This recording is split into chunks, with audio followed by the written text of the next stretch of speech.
Vamos a empezar el último bloque, que tiene que ver con el síndrome de Cushing y el impacto metabólico.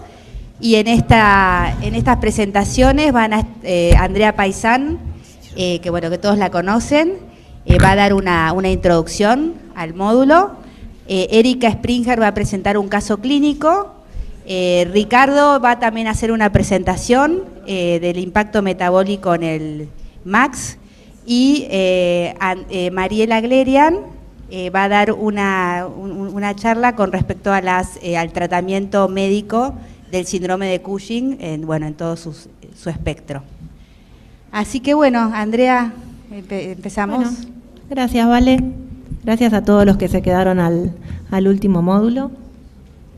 Yo les voy a hacer una introducción nada más para los excelentes disertantes que nos acompañan hoy.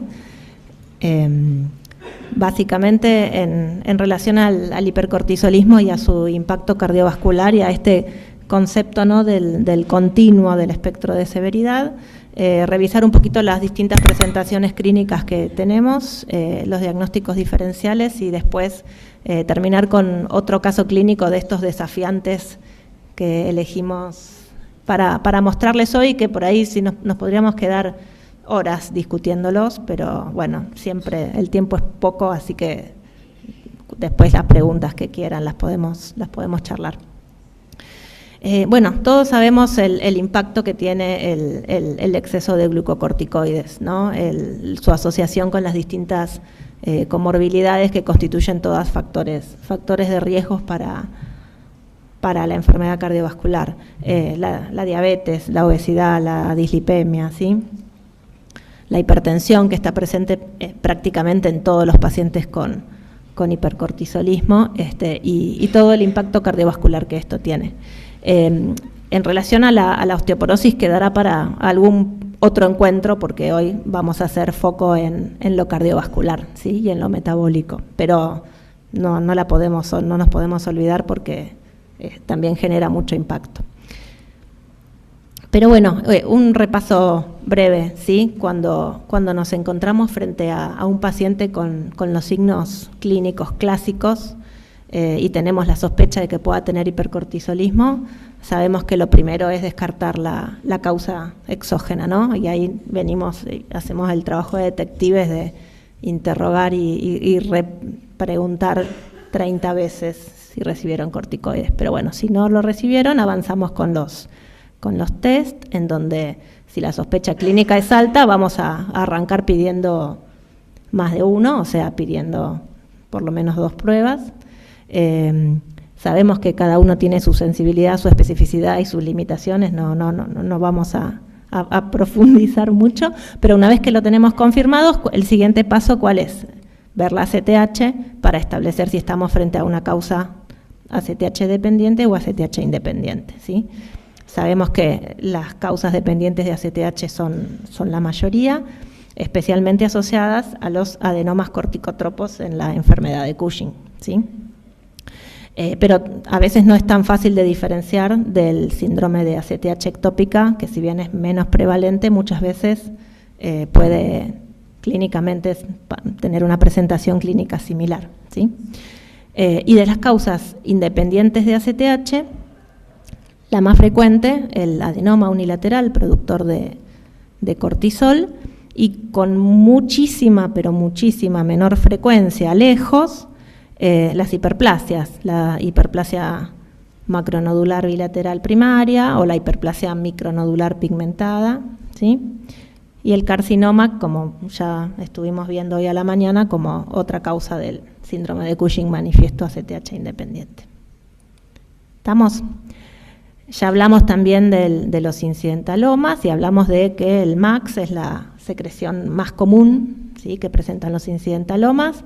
Acuérdense, es un paciente que no presenta signos clínicos de hipercortisolismo, presenta un nódulo adrenal detectado en forma incidental por el estudio por otra patología y tiene una prueba de dexametasona con 1 miligramo que genera un cortisol que no inhibe a menos de 1.8, que es el valor de corte, ¿sí? Y estableciendo este valor de corte vamos a encontrar MAX hasta en un 50% de los adenomas, ¿sí? Por lo tanto, no es raro, no es infrecuente, y fíjense que comparado con el Cushing manifiesto es una proporción significativamente mayor. Y después están los adenomas no funcionantes, que son los que inhiben a menos de 1.8. Y este dato, digamos, del continuo del espectro de severidad, que ya lo vimos cuando hablamos de hiperaldosteronismo, también se replica acá en el Cushing. En un extremo está el paciente con el fenotipo clásico, con el aumento del cortisol libre urinario, la pérdida del ritmo circadiano y que no inhibe con dexametasona, y ese tiene el riesgo cardiovascular y la mortalidad más elevada de todos, pero la frecuencia es baja, ¿sí? En el medio está el MAX, en donde solamente está la falta de supresión con dexa, no hay fenotipo clásico, pero están todas las comorbilidades que también aumentan el riesgo cardiovascular. Y en el otro extremo, lo que sería el adenoma no funcionante, entre comillas, porque es no funcionante porque con los métodos de diagnóstico que nosotros tenemos a mano no detectamos el exceso, pero comparado con la población general, los pacientes con nódulos adrenales tienen un aumento de prevalencia de diabetes, de prediabetes, de hipertensión, de obesidad, de fracturas. Así que, y esto sí es lo más prevalente, ¿sí? O sea, si nos vamos a lo que vemos en la punta del iceberg, están los pacientes con el Cushing manifiesto y todo por debajo de la línea, la enorme cantidad de pacientes, sabemos que hasta un 10% de los mayores de 70 años pueden presentar nódulos suprarrenales diagnosticados en forma incidental, y de esos hasta un 50% van a tener MAX. Así que esto es frecuente, ¿sí? Estamos igual que, o sea, yo coincido con Ricardo, con la epidemia que se nos viene y con que en unos años vamos a estar todos hablando de esto. Y un desafío también extra son los incidentalomas bilaterales, ¿no? Que son 15 al 20% del total, o sea, tampoco son infrecuentes, y de los pacientes con MAX, prácticamente entre un cuarto y un tercio de los pacientes con MAX presentan nódulos bilaterales. Como vimos hoy a la mañana, las principales causas se relacionan con, podemos ver enfermedades infiltrativas, metástasis, linfoma, etcétera, pero cuando nos vamos al hipercortisolismo, nódulos bilaterales con hipercortisolismo, están los adenomas, está la enfermedad macronodular bilateral primaria, o puede estar también, nunca se lo olviden, la hiperplasia suprarrenal dependiente de ACTH, cuando hay un exceso de ACTH, tanto hipofisario como ectópico, ¿sí? Entonces, esta siempre la tenemos que tener en mente y siempre tenemos que ver cómo está la ACTH. Esta es una revisión muy, muy recomendable que publicó el doctor Lacroix en relación a cómo cambió esta enfermedad. Todos por ahí nos acordamos casos de pacientes con hiperplasia macronodular con síndrome de Cushing manifiesto y un masivo aumento de tamaño de las suprarrenales, y mucho riesgo cardiovascular y morbilidades. Pero en los últimos años se están diagnosticando formas más leves en pacientes más jóvenes sin el fenotipo característico, gracias a los estudios de imágenes solicitados por otras patologías, ¿sí? Esto está siendo mucho más frecuente como forma de presentación que el cuadro severo. Entonces es también algo que tenemos que tener en cuenta. No les voy a hablar de esto, pero ¿se acuerdan? La fisiopatología, hay algo muy característico, son los receptores ilícitos, el estímulo de la síntesis de cortisol mediada por estos receptores ilícitos, y también puede haber una producción de ACTH autócrina o parácrina. Por lo tanto, al principio, estos pacientes pueden tener ACTH que no esté suprimida completamente, ¿sí? Y tiene una asociación con síndromes genéticos característicos, como ya mencionó el doctor Correa, en la poliposis adenomatosa familiar por mutaciones del gen APC, o en pacientes con MEN1 también puede estar presente. Y después hay otras formas familiares de hiperplasia aislada, donde están estos dos genes que también es importante pensarlos porque se asocian a algunas otras cosas características, como la presencia de meningiomas, por ejemplo, o la presencia de gamapatía monoclonal. Y el tratamiento también es un desafío, desde el tratamiento médico hasta la adrenalectomía unio bilateral. Pero hay otro escenario clínico que también les quiero mostrar para que vean, digamos, la complejidad que va teniendo este tema, y es que si yo tengo un paciente sin fenotipo característico, pero tiene hipertensión resistente o tiene diabetes de difícil control con 2 fármacos o con insulina, esa también es una presentación del MAX, que si yo le pido la prueba de supresión con dexametasona, que sería el test de elección porque es el más sensible, ¿sí? Porque saben que para MAX el CLU y el cortisol salival pueden ser completamente normales, puede ser una forma de presentarle.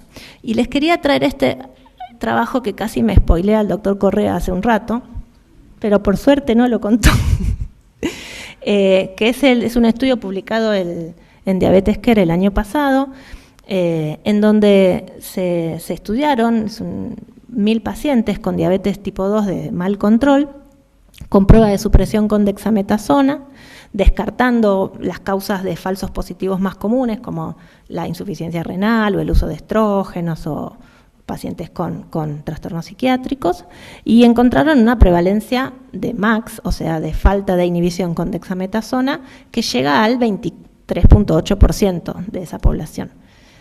Y si tomábamos los pacientes, el grupo de pacientes con hipertensión resistente, era prácticamente 1/3, ¿sí?, los que tenían. Y son pacientes que nosotros vemos todos los días en el consultorio, por la diabetes, porque tienen hipotiroidismo, porque tienen osteoporosis, y realmente cuántos de estos pacientes están ahí adelante nuestro.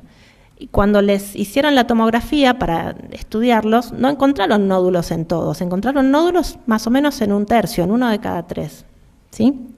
Pero estos pacientes tenían, con hipercortisolismo, tenían una asociación a un aumento de la presencia de eventos cardiovasculares. Y también había una asociación con la edad avanzada, con más polifarmacia, ¿sí? Así que yo se los traía como para que vean un poco con qué panorama nos estamos encontrando. ¿Y en qué tenemos que pensar cada vez que queremos evaluar el eje adrenal y el cortisol? Ya sea en un paciente que tiene clínica de Cushing o un paciente que no tiene clínica. ¿Se acuerdan del pseudo-Cushing? Bueno, lo estudiamos todos. Ahora le cambiaron el nombre, se llama hipercortisolismo no neoplásico. A ver, digan causas. Levanten la mano, todos. Bien. Más. Alcoholismo, depresión, trastornos, hiperactivación del eje, trastorno de ansiedad, pacientes con enfermedad renal, con disfunción hepática, ¿sí? Siguen. La diabetes mal controlada, los pacientes con trastorno de conducta alimentaria, el embarazo por el aumento de la globulina transportadora, pacientes con ejercicio crónico intenso o pacientes que trabajan turnos rotativos o que trabajan de noche, quizás lo que tienen es el ritmo circadiano anormal. Hay fármacos también. Si el paciente recibe hidrocortisona, va a cruzar con el cortisol y le vamos a encontrar alto el cortisol en plasma, en orina, predexa, posdexa. Si el paciente recibe estrógenos por el aumento de la globulina transportadora también. Y después tener en cuenta que la dexametasona puede haber medicamentos que interfieren en su metabolismo, se pueden no absorber bien, o sea que hay un montón de matices que tenemos que tener en cuenta. Y una causa que encontramos descripta siempre en el hipercortisolismo no neoplásico y que ahora se las quería mostrar, es el síndrome de resistencia parcial a los glucocorticoides. Es un trastorno familiar en donde hay mutaciones inactivantes del receptor de glucocorticoides en este gen. Y lo que tienen estos pacientes es una resistencia, entonces hay un aumento compensador de la actividad del eje y esto puede llevar a un exceso también en la producción de andrógenos suprarrenales. No tienen síndrome de Cushing manifiesto, pero pueden presentar hipocalemia, pueden presentar hipertensión. Y cuando uno los ve bioquímicamente pueden tener ACTH ligeramente aumentada, el cortisol va a estar aumentado, y también pueden presentar un aumento de tamaño bilateral de las suprarrenales. Y en mujeres a veces la manifestación se parece hay que hacer el diagnóstico diferencial con otras causas de hiperandrogenismo, por hirsutismo, por acné, por trastornos menstruales. Así que es complejo cuando uno empieza a pedir y a evaluar el eje en todas estas nuevas situaciones que quizás antes decíamos, apuntamos al paciente con Cushing y evaluamos. Bueno, no, ahora vamos a evaluar el cortisol en otras situaciones clínicas. Así que los interrogantes que yo me planteo para terminar la introducción, y ya no hablo más, ¿esto es un hallazgo bioquímico puramente o hay un impacto cardiovascular detrás? Y para contestar la segunda pregunta, ¿cuál sería el rol del tratamiento farmacológico en estos casos cuando el exceso de cortisol es suprarrenal? Así que ahora pasamos al segundo caso clínico. Erika.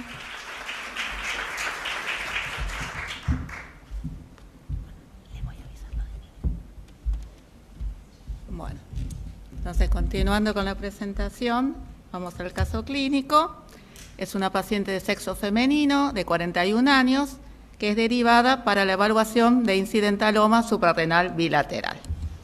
Como antecedentes personales, la paciente tenía enfermedad celíaca, obesidad y aumento progresivo de peso de más o menos 25 kilogramos en los últimos 5 años, es hipertensa desde los 37 años, que fue confirmado por un monitoreo ambulatorio.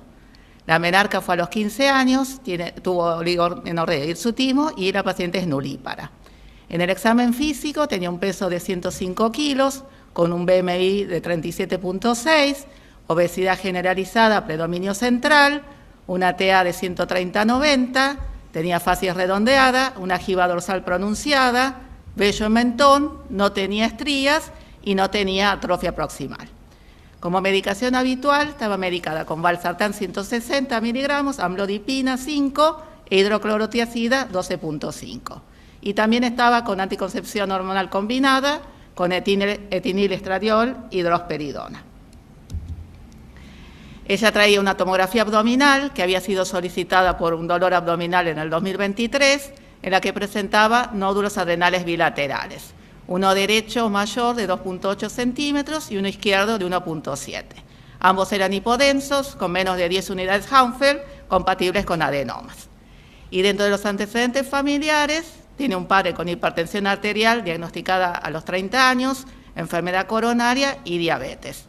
2 hermanos varones con hipertensión arterial desde su tercera década, una hermana de 38 años con diabetes gestacional y una hermana de 57 años que también presentaba nódulos suprarrenales que estaban en estudio y tiene diabetes e hipertensión arterial.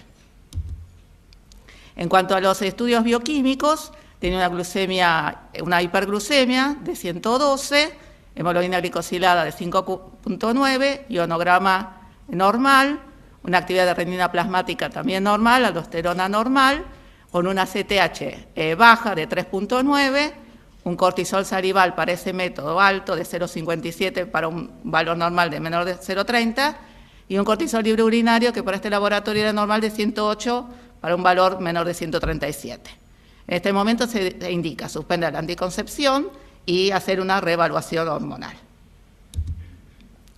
En la repetición de los análisis se hace un Nugen cortisol que no suprime, uno de 8.9, se repite, da 8, una CTH baja de 3.9, una de aldosterona sulfato de 14.6 baja, y tenía cortisol salival vespertino, cortisol libre urinario y andrógenos en rango normal. Entonces, en este caso nos preguntamos si es una secreción autónoma de cortisol o si tiene un Cushing adrenal. En cuanto a la tomografía abdominal, se repite, tiene una imagen adrenal derecha de 29 por 21 y del lado izquierdo tiene un nódulo de 16 por 13 y otro de 10 milímetros, todos son de baja densidad. En cuanto se realizó también una densitometría, la cual presenta un descenso de la masa ósea, predominio de columna lumbar, con un Z-score de menos 1.4 y una cadera que estaba en rango normal. Entonces, como impresión diagnóstica tenemos una mujer de 41 años, con diagnóstico presuntivo entre MAX o un síndrome de Cushing adrenal, teniendo en cuenta que tenía algunos estigmas como una fascia redondeada y la jiba dorsal.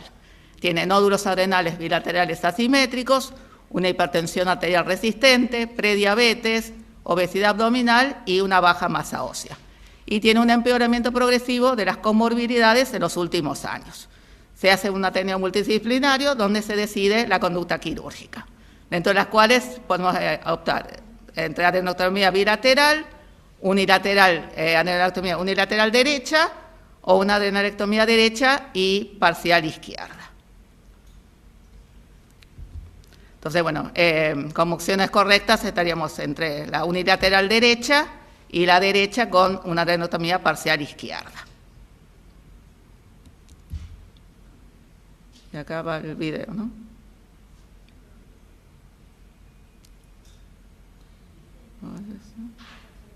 ¿Sigo pasando? Hola, mi nombre es Josué Tapia, soy médico del Servicio de Diagnóstico por Imágenes del Hospital Italiano. Les voy a presentar los hallazgos por tomografía del paciente de este caso clínico. Primero les muestro una fase sin contraste. Aquí tengo ya hechas las medidas, donde vemos una lesión nodular en la glándula suprarrenal derecha con una densidad negativa, -8. Fíjense que la lesión compromete a la totalidad de la glándula suprarrenal.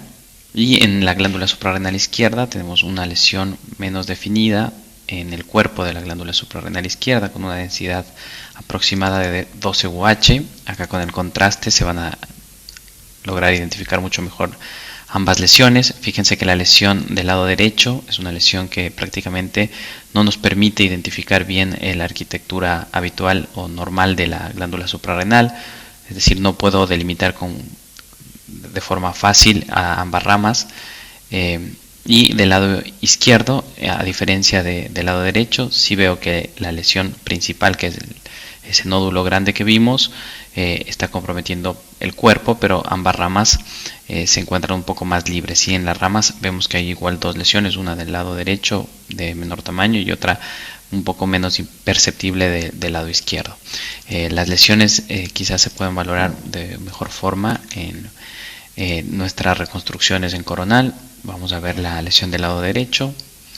Nuevamente esta lesión que compromete completamente la glándula suprarrenal, y del lado izquierdo nos vamos a fijar cómo se ven las ramas mucho más libres. ¿Sí? Quizás si utilizamos nuestra secuencia orientada en plano sagital, nos vamos a dar cuenta que la lesión se veía mucho mejor aquí. ¿Sí? Esta sería la lesión, la más grande, que estaría afectando el cuerpo, y ambas ramas que están un poco más libres. ¿Sí? Gracias.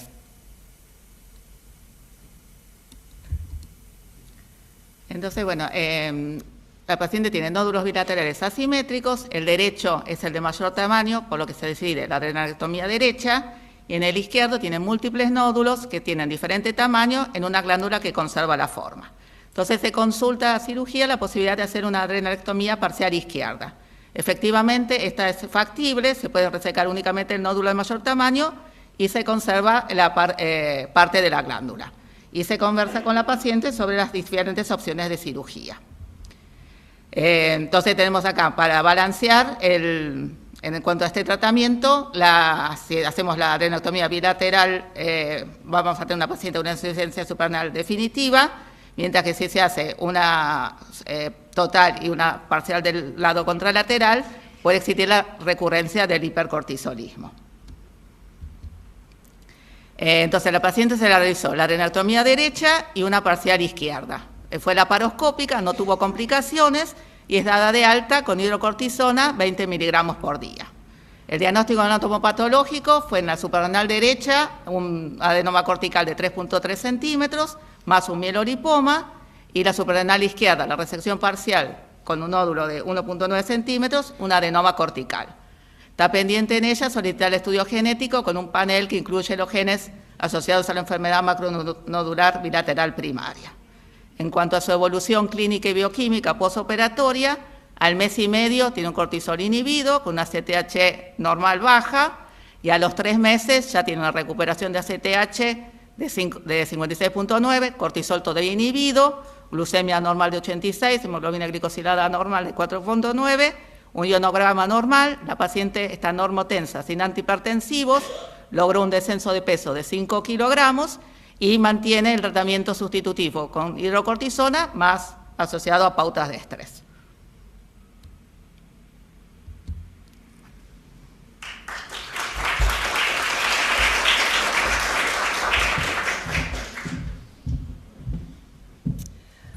Ok, vamos a hablar entonces ahora de otro tema fascinante, saltando de la glomerulosa a la fasciculada. Vamos a hablar sobre disrupción del cortisol, un poco sobre los efectos cardiometabólicos de MAX y de hipercortisolismo. Y solamente recientemente, ayer, salió publicado un artículo que escribimos para esta revista de Diabetes, Metabolismo y Obesidad, que habla sobre todas las consecuencias fisiopatológicas del hipercortisolismo. Y en esta sí tengo un conflicto de interés porque hablo para una casa farmacéutica que se llama Corcept y habla sobre el tema de hipercortisolismo. Pero no voy a presentar ningún medicamento que ellos me promocionen ni nada. Entonces vamos a empezar con una mujer de 45 años que va a la clínica por un hallazgo incidental de una masa suprarrenal derecha. La masa mide 3.4 centímetros y tiene de menos 5 Hounsfield units. La glándula suprarrenal izquierda no presenta ninguna nodularidad. Su único medicamento en ese momento es alendronato para osteoporosis. El examen físico tiene una presión de 140/90, tiene un peso de 169 libras, un índice de masa corporal de 29, no tiene plétora facial, ninguna características cushinoides. Su ACTH plasmático inicial es 7 y el repetido es 8. El DHES es 58. El cortisol después de 1 miligramo de dexametasona es 4.2, con niveles de dexametasona adecuados, y su cortisol urinario es 22. La paciente se va a la casa y no le hacen nada. 2 años después, la paciente ha ganado 32 libras de peso. La presión ahora está con amlodipina y losartán. No tenía presión al principio, no tenía hipertensión. Sigue tomando alendronato y empezaron metformina porque le encontraron una A1C de 7.5. Le hacen los mismos resultados y el ACTH ahora está en 8, repetido en 6. El DHA sérico está en menos de 15. 1 miligramo de dexametasona está en 4.7 con niveles normales de dexametasona y el cortisol urinario sigue normal en 28. ¿Cuál es la siguiente recomendación para esta paciente? Uno es retrasar la terapia médica o quirúrgica hasta el que el cortisol libre urinario esté elevado, consultar por un seno muestreo venoso petroso, mejorar el tratamiento médico, o sea, el tratamiento cardiometabólico del paciente, derivar a la laparoscopía por adrenalectomía o realizar un PET para ver si hay una transformación maligna. Y esperemos, vamos a resolver esto al final de esto. Entonces, quiero empezar haciéndole esta pregunta a todos.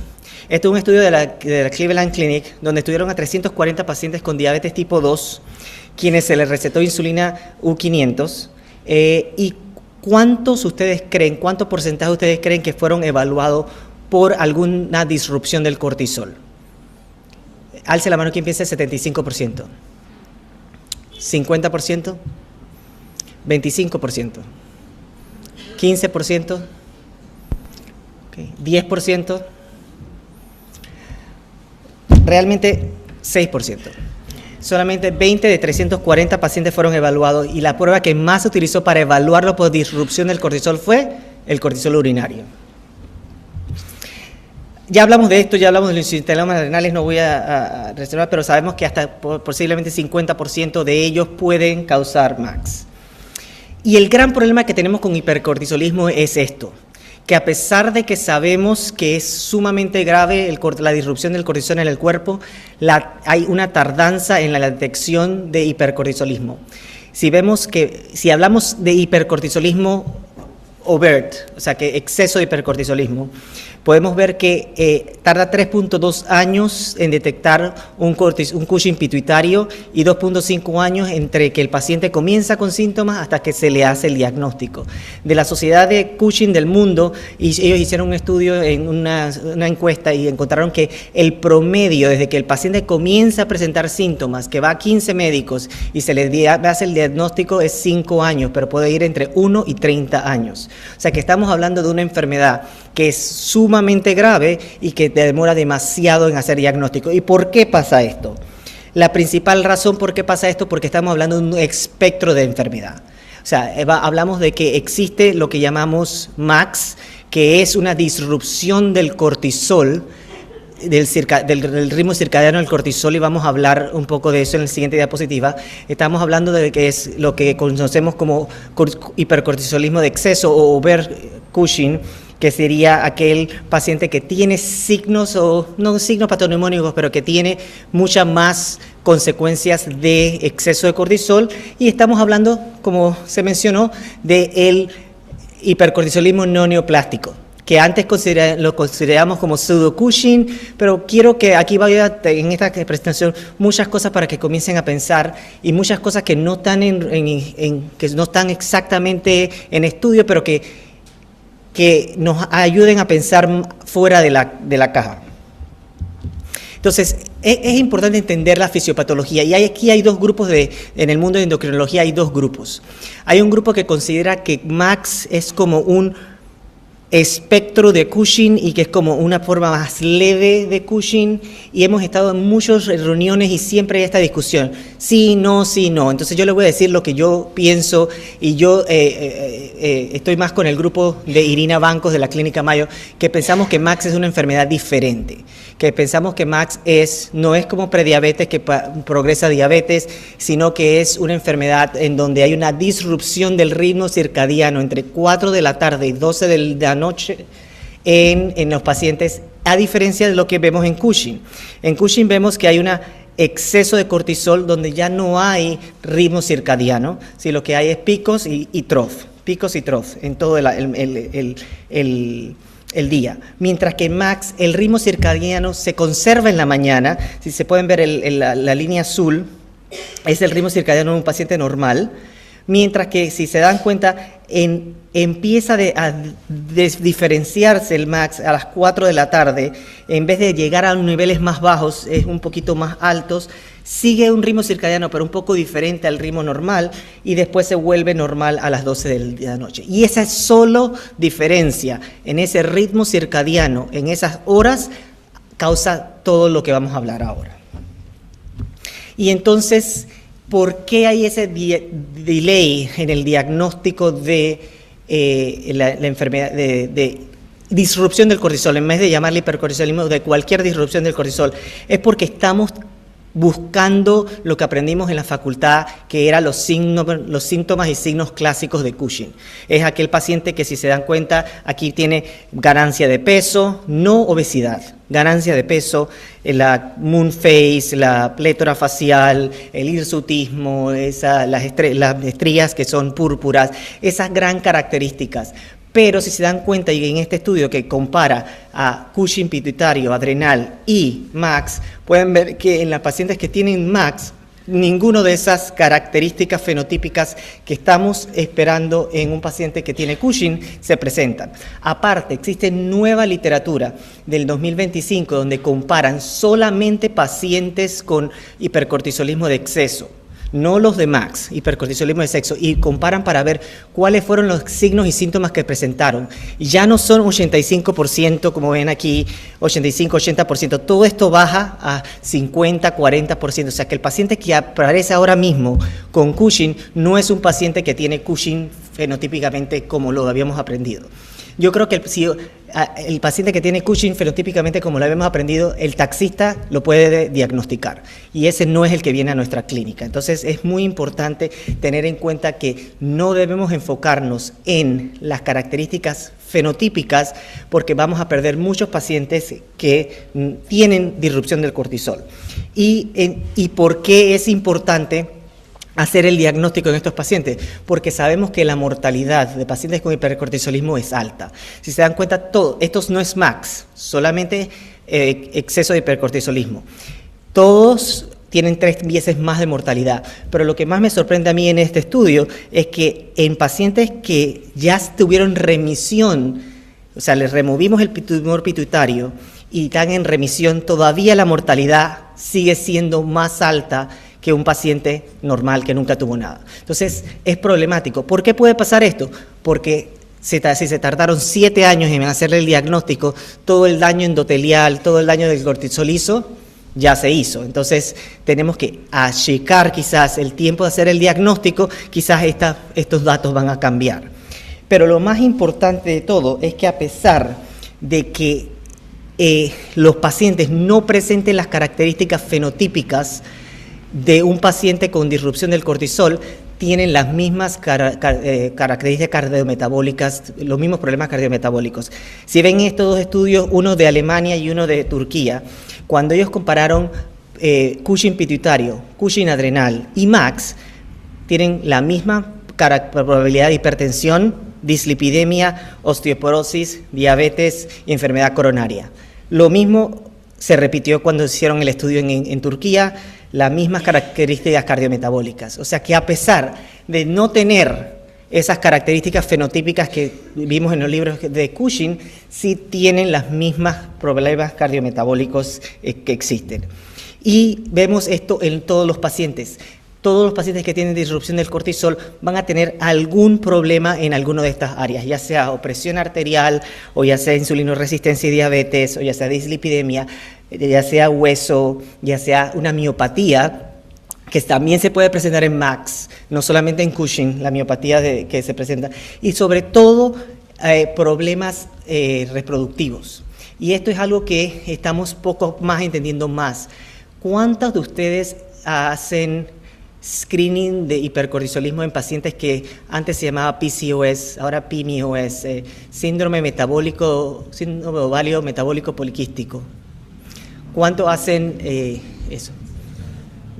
O sea, necesitamos hacer que el 100% de todo el mundo, en todo lo que tienen PCOS, hagan, porque también el cortisol está afectando la parte reproductiva.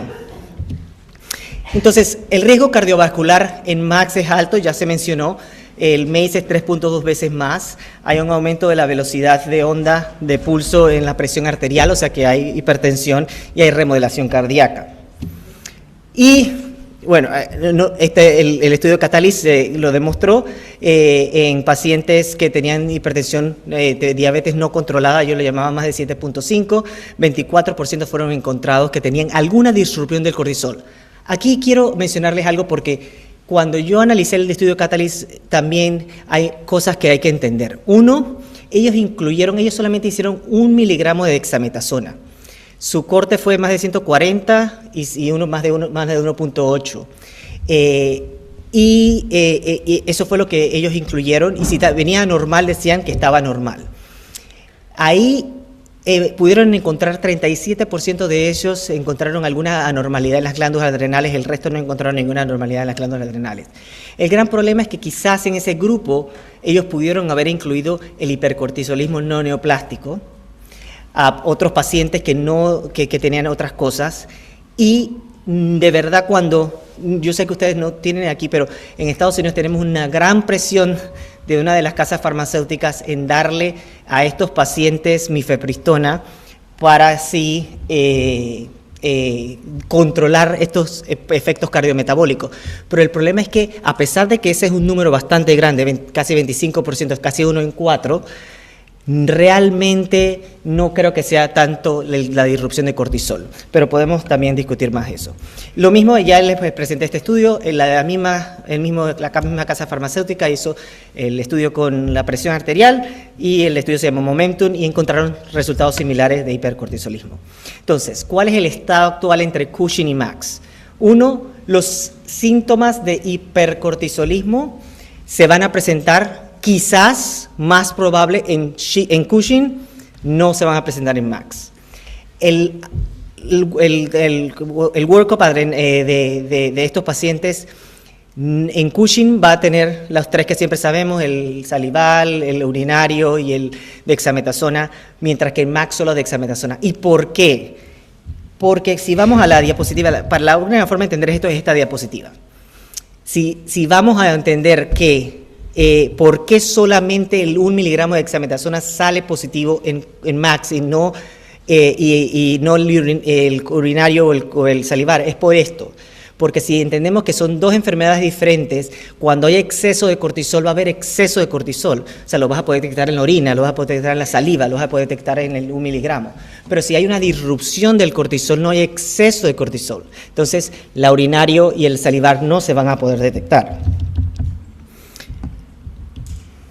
La duración de los síntomas definitivamente en MAX es un poco más larga, en Cushing es un poco más corta, las comorbilidades son igual en ambas, son enfermedad cardiometabólica en todo su sentido y también enfermedad del hueso, principalmente del trabecular bone score más que el de la densidad ósea. El tiempo que se desarrolla es mucho más largo en MAX y aquí tengo un error en la diapositiva esta. Sería la miopatía sí está presente en ambos. Hay un estudio publicado en 2004 por Irina que salió que miopatía también hay en MAX, pero demora un poco más en presentarse. Ahora, para entender toda esta situación del cortisol tenemos que entender cómo ocurre el cortisol, cómo va el cortisol. Primero que todo sabemos que el cortisol es liberado, el cortisol va con las proteínas y hay un cortisol libre que es el que realmente pasa la barrera de lípidos en la célula. Hablamos de esto anteriormente, hay una que lo desactiva, otra que lo activa y cuando lo activa hay enfermedades que sabemos que tienen mutaciones genéticas donde se activa esto y el paciente tiene Cushing. Pero lo más importante es que se desactiva, dura 3 a 5 segundos en el citoplasma, es bastante rápido esta enzima para desactivarlo porque no queremos tanto cortisol en nuestro cuerpo y entonces el que sobrevive va al receptor y el receptor entonces hace la transcripción. Pero lo importante de todo esto, es el receptor. Porque el receptor del glucocorticoide tiene muchas isoformas y todavía genéticamente no hemos podido hacer profiles de las personas y decir, esta isoforma la tienes aquí y esta isoforma la tienes acá. Hay isoformas resistentes y hay isoformas sensibles. Entonces, pues por eso que, por ejemplo, puede ser que en un mismo paciente haya un receptor de glucocorticoide con una isoforma sensible en un órgano y en otro no. Es por eso que las características clínicas que siempre pensábamos de Cushing no se dan, porque estamos hablando de así como hablamos en el mundo de transgénero, estamos hablando de un espectro de cosas. Hay personas que tienen bajo cortisol con isoformas muy sensibles que van a presentar síntomas y hay gente que tiene alto cortisol con isoformas muy resistentes que no van a presentar. Les voy a dar un ejemplo de un caso. Cuando yo era fellow en el NIH tuvimos un paciente que llegó y que presentó porque se admitió en la unidad de psiquiatría porque él tenía estaba psicótico y decía que hablaba con Dios. Entonces se admitió a la unidad de psiquiatría, pero el NIH es un lugar muy sistemático, todo es protocolo, le hicieron una resonancia de cerebro. No se le va a hacer a todo paciente que se admite a una unidad psiquiátrica en un hospital común, pero esto no es un hospital común. Y le hicieron una resonancia de cerebro y le encontraron un tumor pituitario de 2.5 centímetros. Claro, consultaron endocrinología, nosotros le hicimos todas las pruebas, al final era Cushing, le removimos el tumor y dejó de hablar con Dios. Entonces, ¿qué quiero decir con esto? El paciente no tenía ningún otro síntoma, no tenía moon phase, no tenía stretch marks, no tenía diabetes, no tenía hipertensión, no tenía nada, solamente la psicosis. Y así se presentó el Cushing. Entonces, esto nos da ideas de que quizás la isoforma del receptor del glucocorticoide en el cerebro era tan sensible que esa cantidad que tenía de cortisol le causó eso, pero en el resto no le causó nada porque tenía isoformas resistentes. Entonces, cuando en el futuro podamos hacer profiles de isoformas del receptor de glucocorticoides, entonces vamos a cambiar muchas cosas como lo vemos ahora.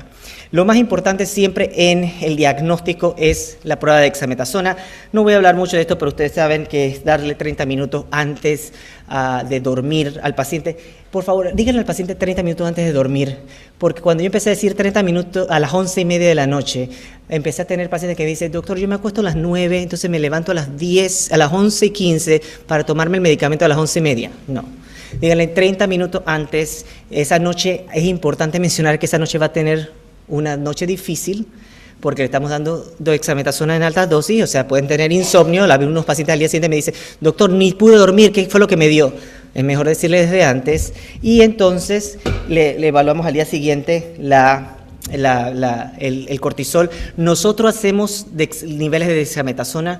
¿Ustedes hacen niveles de dexametasona también? No. Pero hay una opción. Hay opción de hacer ACTH, post-cortisol, post-dexametasona. Si la ACTH viene suprimida, quiere decir que el paciente se tomó el medicamento. La principal razón por la cual hacemos niveles de dexametasona nosotros es para saber si el paciente se tomó el medicamento, porque muchos pacientes dicen, sí, doctor, me lo tomé, y viene el cortisol en 20. Y, ¿de verdad se lo tomó? Sí, yo me tomé la píldora. Nunca se la tomó. Viene la dexametasona en menos de 50.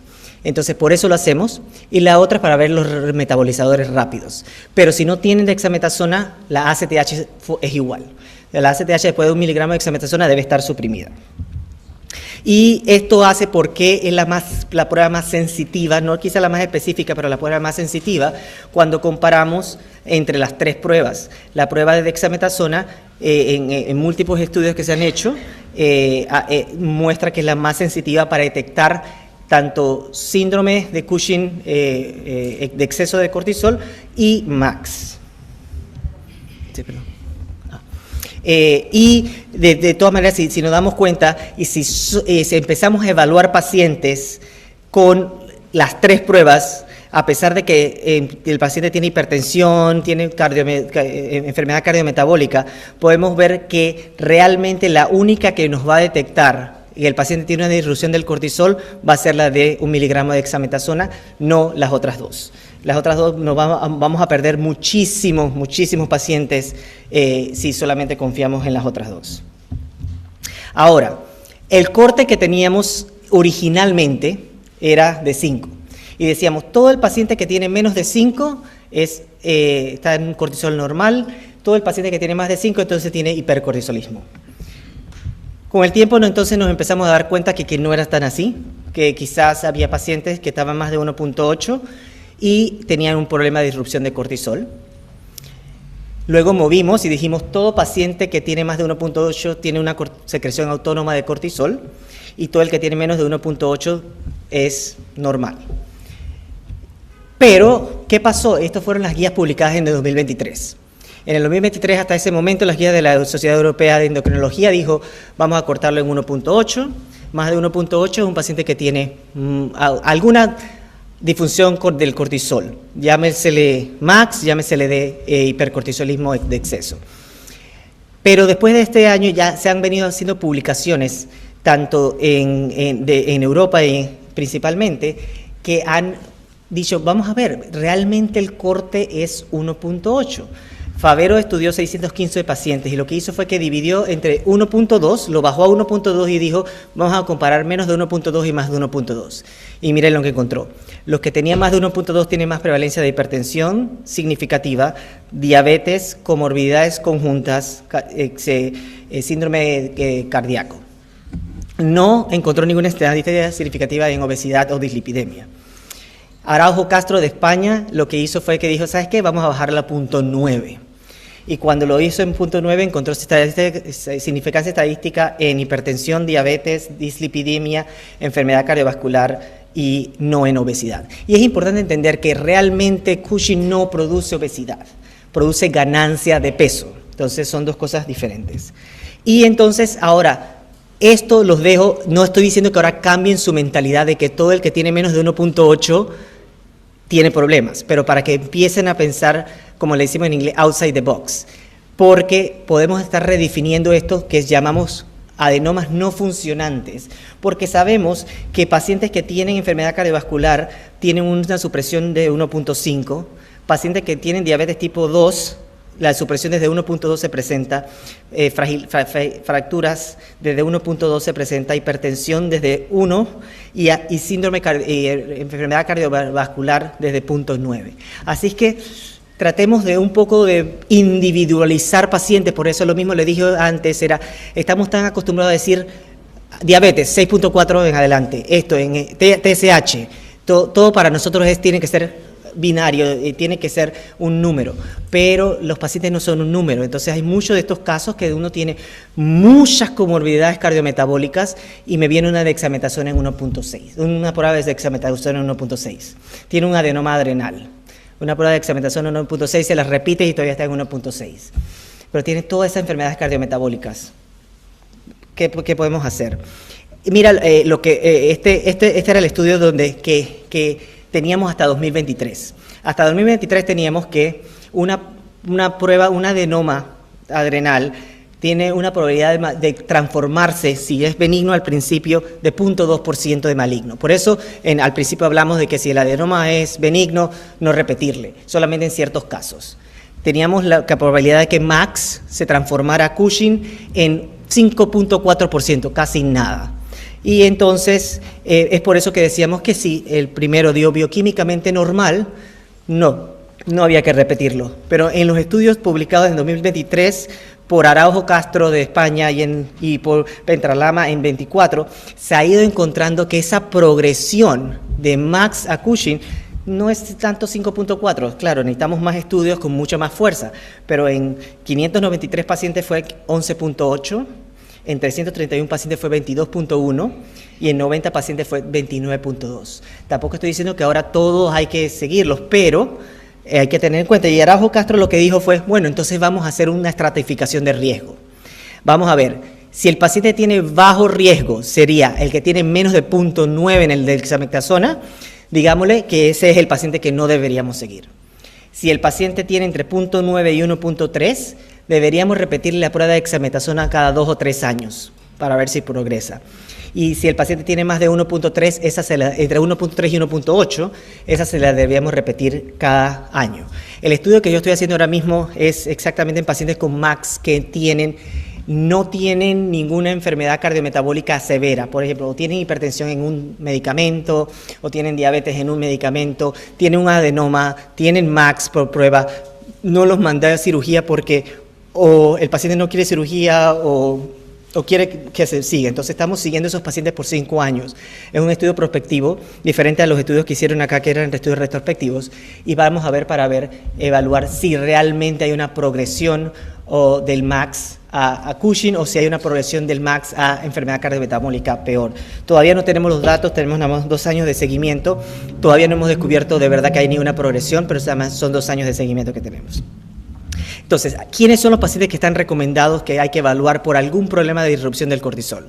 Uno, cualquier paciente que presenta una enfermedad cardiometabólica atípica, ya sea una hipertensión en edad temprana, diabetes que no está controlada, pacientes jóvenes, pacientes que tienen peso que gana. Este para mí es sumamente importante porque no lo tomamos mucho en cuenta, pacientes que tienen afección anormal del mood, y en el anormal, y definitivamente todo paciente con incidentaloma adrenal. Y esta es una de las diapositivas de Valeria. ¿Y por qué es importante?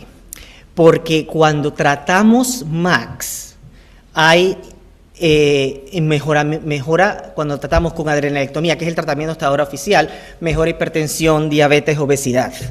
Dislipidemia no se puede demostrar, pero también Chiodini de Italia ha probado que mejora enfermedad del hueso.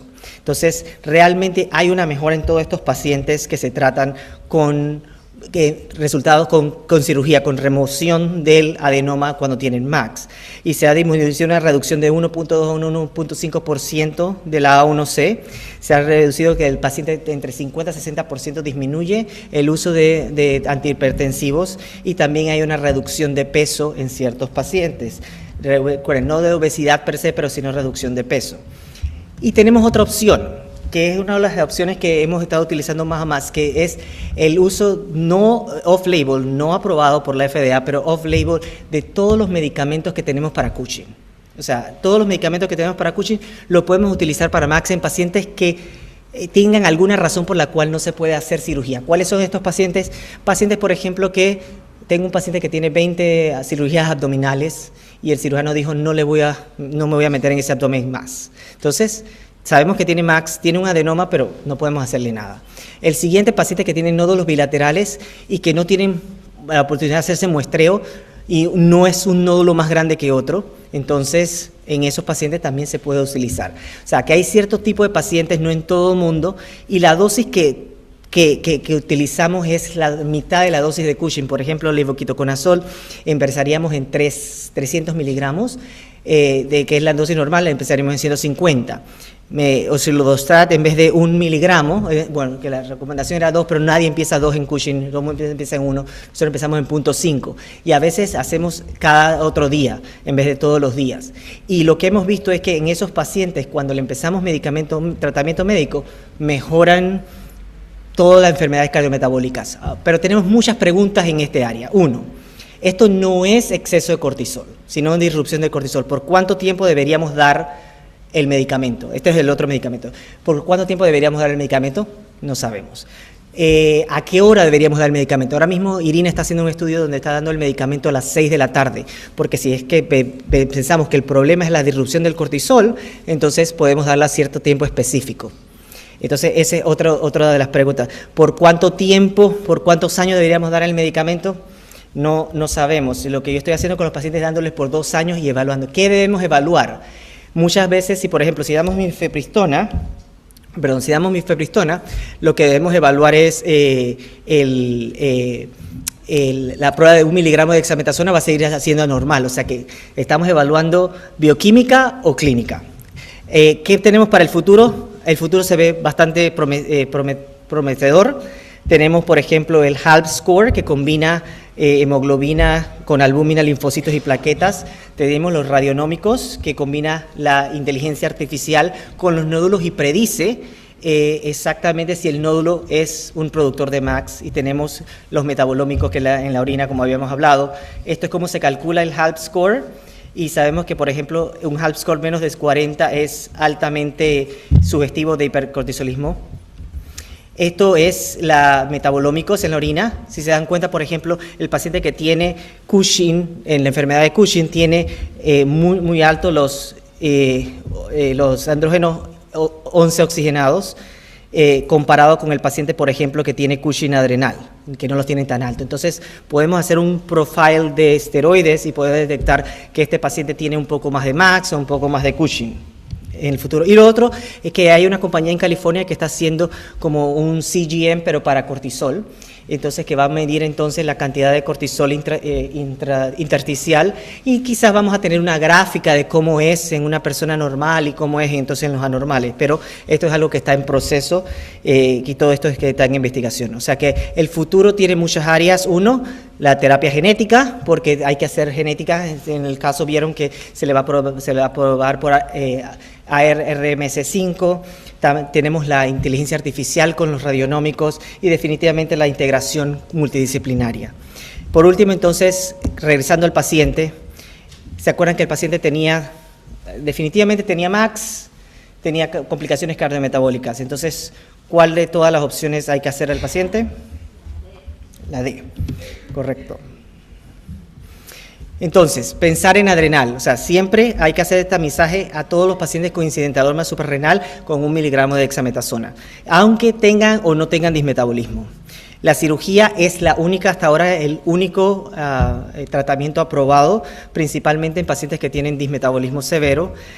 Tenemos que entender que también el cortisol no solamente afecta los órganos que sabemos, pero afecta casi todos los órganos del cuerpo, y ya es uno de los, si se acuerdan, de hiperglicemia, ya se llama el Noxious 9 en vez del Octet 8, que se llamaba antes. O sea, el hipercortisolismo es parte ya del problema hiperglicémico, y definitivamente existe terapia off-label, no aprobada, pero que se puede utilizar en pacientes con MAX. Y con esto, muchas gracias. Sí. Bueno, gracias por la invitación. A Valeria, una amiga, Andrea, otra. Gracias. Y a todos ustedes por haberse quedado hasta esta hora. Bueno, acá por suerte me adelantaste varias cosas, Ricardo, así que bueno, gracias. Voy a ir más rápido todavía. La idea es tratar esto, cuándo indicamos el tratamiento médico, qué opciones farmacológicas existen y a qué targets terapéuticos vamos a dirigirlas, qué tipo de fármacos, eficacia y las precauciones del uso, y cómo elegimos el fármaco para cada paciente según la etiología. El síndrome de Cushing sin duda es una enfermedad, por suerte, infrecuente, pero de un alto impacto clínico. Ya se habló, lo mostró recién muy bien. Las comorbilidades asociadas son muchas, importantes y de gravedad, y la mayor sospecha diagnóstica y el control bioquímico temprano y oportuno nos va a disminuir esa morbilidad, ¿sí? Así que debemos pensar en ella y diagnosticarla. Una vez sospechado el síndrome de Cushing y confirmado este hipercortisolismo, como bien mostró hoy Andrea, y reforzando esto que dijo Andrea, el tema de los test, ¿no? Reforzar los test, porque nosotros vemos muchos pacientes que por ahí vienen a la consulta y no están claramente estudiados y ya están medicados. Entonces el terreno se nos hace complicado. Entonces repetir los test es de utilidad y evaluarlos bien y evaluar los puntos de corte como fueron mencionando recién.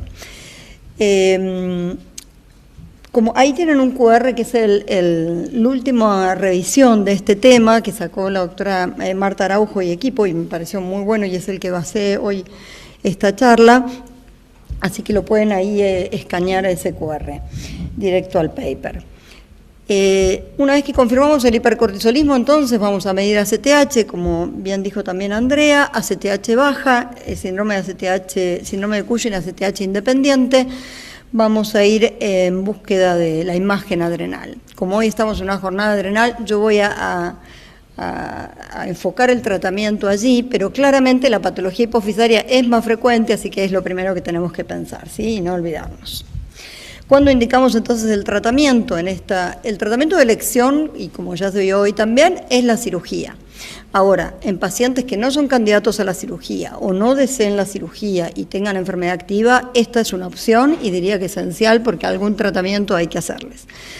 En tumores ocultos o como coadyuvante al tratamiento sistémico en casos de carcinoma adrenal o cuando la adrenalectomía está contraindicada también es otra opción. Y en el hipercortisolismo severo, cuando es necesario ante la espera del preoperatorio, ¿sí? Cuando está indicada la cirugía o si esa cirugía se demora, es conveniente un tratamiento médico. ¿Qué opciones farmacológicas disponemos y a qué targets terapéuticos están dirigidos? Bueno, en este caso nos vamos a dirigir a la ansiedad adrenal, a los inhibidores de la esteroidogénesis, que el bloqueo enzimático produce una disminución de la secreción de cortisol y de otros esteroides, ¿no? De la aldosterona y de los andrógenos, ya vamos a ver, y otros que son los antagonistas del receptor, que bloquean la acción periférica del cortisol sin disminuir su secreción. ¿Qué tipos de fármaco tenemos? Bueno, para nosotros es muy conocido aquí, el ketoconazol es de amplio uso, no aprobada por FDA, pero sí por la Unión Europea, y acá de uso off-label hace años, hay alguna experiencia en enfermedad de Cushing, sobre todo publicada acá en nuestro país, pero no específicamente en patología adrenal. El ketoconazol bloquea la producción, como dije, en múltiples sitios enzimáticos. Es una droga que sabemos que es eficaz para controlar el hipercortisolismo. Las dosis utilizadas van entre 200 a 1200 miligramos por día, requiere un medio ácido para su absorción, tiene algunos efectos adversos conocidos como los gastrointestinales, la hepatotoxicidad y el hipogonadismo, y en los hombres esto hay que alertarlo, en las mujeres a veces puede ser un beneficio para mejoría del hirsutismo, y fundamentalmente, y en el último Congreso Europeo se presentó la eficacia y tolerabilidad del ketoconazol en los pacientes con síndrome de Cushing que estaban tratados con esto, que los extrapolaron de un registro europeo que hay, que es el ERCUSIN, que está creado hace 20 años, en el 2006, con base en España, pero tiene ya más de 27 países, y que tienen 3.300 pacientes registrados con síndrome de Cushing, extrapolaron a los 108 que estaban en tratamiento con ketoconazol, de estos un 40% eran de patología adrenal, y evaluaron que la eficacia también era similar, 50,8% en disminuir el cortisol libre urinario, en este caso, con una dosis media de 400 miligramos, una exposición de dosis de 231 días de tratamiento, en su mayoría 85% como monoterapia, porque también existe el tratamiento combinado con otras drogas, ya vamos a ver.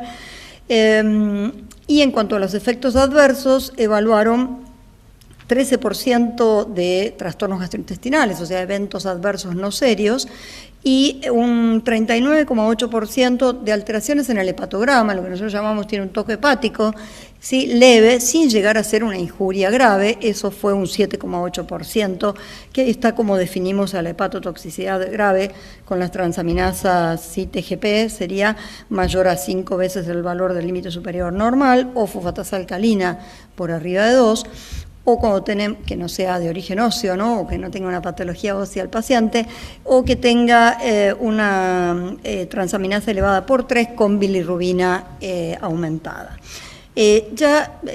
Hace muchos años se cuestionó el tema de la hepatotoxicidad en el ketoconazol, salieron artículos donde aseguran la seguridad de su uso, ¿sí? Controlado, y sobre todo, bueno, Castinetti y el grupo francés lo publicaron y es una droga que utilizamos mucho acá, nosotros tenemos experiencia.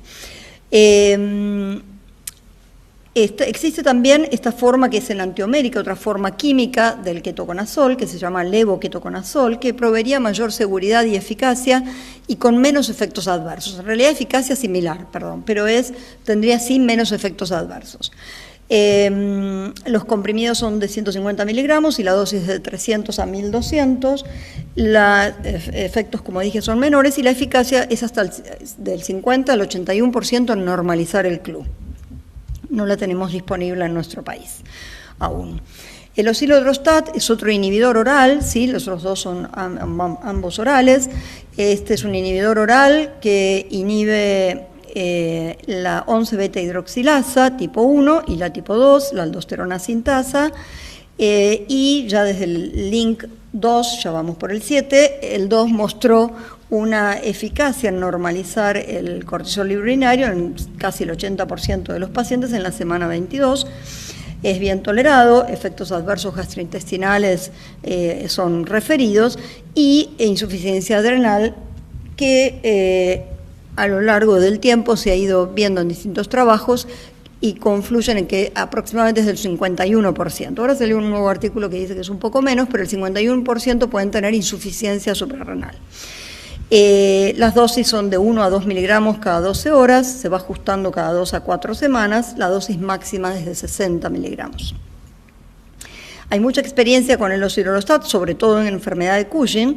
Los últimos 4 que están marcados allí son con poco N de pacientes, ¿sí? 9 pacientes con síndrome de Cushing adrenal de distintas causas, 7 otro de Tabarín, ahora les voy a comentar que presentó otro con mayor N, otros de 2 y 3 pacientes. Araujo presentó, publicado recientemente también, 2026, 16 carcinomas y 12 adenomas, en el cual vieron con esta droga 66% de eficacia a las 4 semanas y 88% a las 12 semanas, ¿sí? O sea, una acción rápida y, ahora vamos a ver, sostenida en el tiempo. Y sobre todo el impacto, tanto en enfermedad de Cushing como en adrenal, el impacto ese sería en la mejoría en la presión arterial, ¿sí? En lo cardiometabólico, tanto eso como en la glucosa y en la disminución de peso. En este último trabajo, que es el Link 7 que les mencionaba, que es un estudio observacional, retrospectivo y multicéntrico, que evalúa la efectividad y tolerancia de esta droga en pacientes adultos, 103 pacientes de etiología no hipofisaria, 53 ectópicos, 19 carcinomas, 17 adenomas y 14 hiperplasia adrenal nodular bilateral. Con lo cual, como vemos ahí y en el gráfico, esto era el CLU inicial y el CLU en la segunda evaluación. Ellos ven que 44% de eficacia en disminuir a la semana 12. En esta curva se ve cómo disminuye prontamente, pero se mantiene en el tiempo, y eso es un beneficio importante. La insuficiencia adrenal fue registrada en este mayor N de pacientes, porque creo que es hasta lo que yo vi el mayor N de pacientes, 28% de insuficiencia adrenal, hipocalemia 17%. Es una droga que pronto, creo que en octubre, está llegando aquí a nuestro país.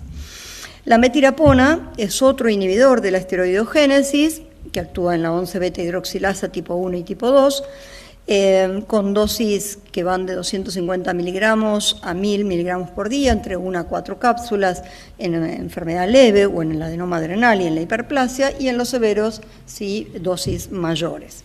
Tiene una vida media corta, una acción rápida y una eficacia entre el 44 y 77%, pero tiene una acción bastante rápida, a la semana puede normalizar, y efecto sostenido. La diferencia con el osilodostat sería que también en este caso necesita más cápsulas diarias, las cápsulas son cada 6 horas, ahora vamos a ver esta toma nocturna importante que tiene, y esto ya viene y se conoce la metirapona, su eficacia, digamos, uno de los estudios multicéntricos retrospectivos de mayor N fue de 195 pacientes, publicado en el 2015, donde en ese grupo de pacientes había 43 que eran de causa adrenal, 30 adenoma, 10 carcinomas y 3 hiperplasias. Usaron menos dosis, como recién dijo Ricardo, menos dosis que la enfermedad de Cushing y que en el ectópico, con una mejoría significativa y esta rapidez de acción que la hace muy interesante, y esta también persistencia a lo largo del tiempo, con lo cual son tratamientos efectivos a corto y a largo plazo. Esto lo vieron en el 2015 y recientemente, en el 2025, el estudio PROMPT, que es un estudio prospectivo de uso de la metirapona en el síndrome de Cushing, liderado por Lynette Niemann y un gran equipo, vieron aquí que tenían una eficacia del 46,9%, 48,6% en normalizar el CLU, ¿sí?, más tempranamente un grupo, y bueno, pero persistía a las 36 semanas, ¿sí?, esto de que persiste en el tiempo.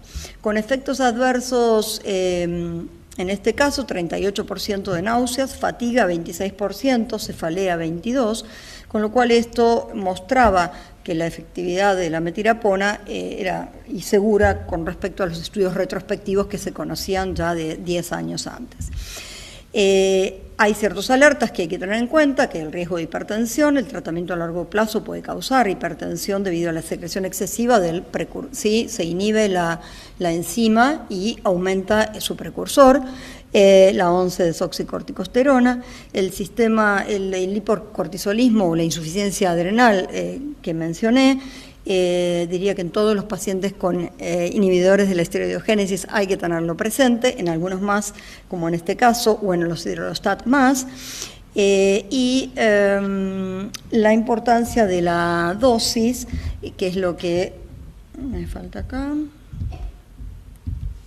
Bueno, acá tenía un grafiquito que ahora no está. La dosis diaria está dividida, como dije, en 3 o 4 dosis, y se toma a las 6 de la tarde, a las 10 de la tarde, 2 comprimidos que van a disminuir ya ese pico nocturno, ¿sí?, que mencionaba antes también Ricardo, y para disminuir el pico de cortisol nocturno. Entonces, por eso la toma de 2 dosis seguidas, digamos, entre las vespertinas y a la noche. Dentro de estas opciones terapéuticas que tenemos, bueno, hay algunas que son específicas de la hipófisis que no las voy a tratar acá. Otra es el etomidato, que es el único de uso endovenoso, los otros son todos orales, como mencionamos. El etomidato es para casos de emergencia. Puede ser ante pacientes que tienen una psicosis aguda o un hipercortisolismo severo en contexto que no puede recibir tratamiento vía oral. El etomidato es de uso intravenoso exclusivo para usarlo en internación, en unidad coronaria, ¿sí?, o en emergencias severas. Produce un bloqueo rápido y un descenso abrupto del cortisol, con lo cual a estos pacientes, por supuesto, hay que cubrirlos con hidrotisona y unas dosis mucho más elevadas que lo habitual. Posteriormente dijimos estos eran los que mencionamos son los inhibidores de la esteroidogénesis. Tenemos el de acción a nivel adrenal y tenemos el otro grupo que es el de antagonistas del receptor de glucocorticoides que actúan a nivel bloqueando la acción periférica del cortisol. Entre ellos está la mifepristona, que es este antagonista no selectivo que bloquea tanto el receptor de glucocorticoides como el de progesterona. Tiene una eficacia clínica del 60% en mejorar la glucosa o la diabetes. Y como efectos adversos puede producir un engrosamiento endometrial por el bloqueo del receptor de progesterona. Está, por supuesto, contraindicado en embarazo y ninguna de estas drogas está aprobada en el embarazo. Algunas han sido utilizadas, pero de uso off-label. El diabetes Care publicó el estudio Catalyst que comentaron recién muy bien, que esta droga ayudaría a mejorar ese control metabólico, así que pacientes con hipercortisolismo y diabetes, esta es una de las diabetes descontrolada, esta es una de las indicaciones. La otra droga más innovadora y nueva es el modulador selectivo que bloquea únicamente el receptor de corticoides, que es el relacorilant, que tendría una eficacia clínica en control rápido también de la parte cardiometabólica, tanto hipertensión y glucemia, y no tendríamos el sangrado vaginal, ¿sí?, o los cambios endometriales. Ese sería el beneficio. Todavía no está, recién aprobada para FDA, para cáncer de ovario y en tratamiento con alguna otra droga combinada, no todavía para esto, pero está en investigación. En patología específica, en el carcinoma adrenal, tenemos el mitotano, es un adrenolítico específico y primario para este tratamiento, para esta patología, que es efectivo, pero tiene una acción más tardía, entonces puede tardar días y meses en hacer efecto, así que se usa en forma combinada con otros inhibidores de la esteroidogénesis, como puede ser la metirapona o el osilodrostat, ¿sí?, que tengan una acción más rápida y más sostenido. Y este tratamiento es en conjunto con el tratamiento sistémico quimioterapia que reciba el paciente. Las dosis son de 0,5 a 3 gramos por día, tiene una vida media, entonces, como dije, más larga, y tiene una efectividad del 72% de control del club. Por supuesto, con esta droga también hay que hacer un reemplazo con hidrocortisona, ¿sí? Como mencioné también en la otra droga. Opciones terapéuticas en la hiperplasia adrenal macronodular, algo ya mencionó Ricardo. Los datos son escasos, la bibliografía es muy poca evidencia, digamos, y nada que haya, son todos case reports los publicados, o series de 4 casos. Lo que es más prometedor, diría yo, es la terapia dirigida al gen alterado, ¿no? En este caso al armadillo 5 o al KDM1 que mostró recién Andrea. Estas son las terapias que se vienen más específicas. Hay algunos trabajos con mifepristona, pero pocos, digamos, y la evidencia es muy poca en el tratamiento médico en esto. En MAX, ya lo mencionaron, pero bueno, André, pusimos un dibujito similar.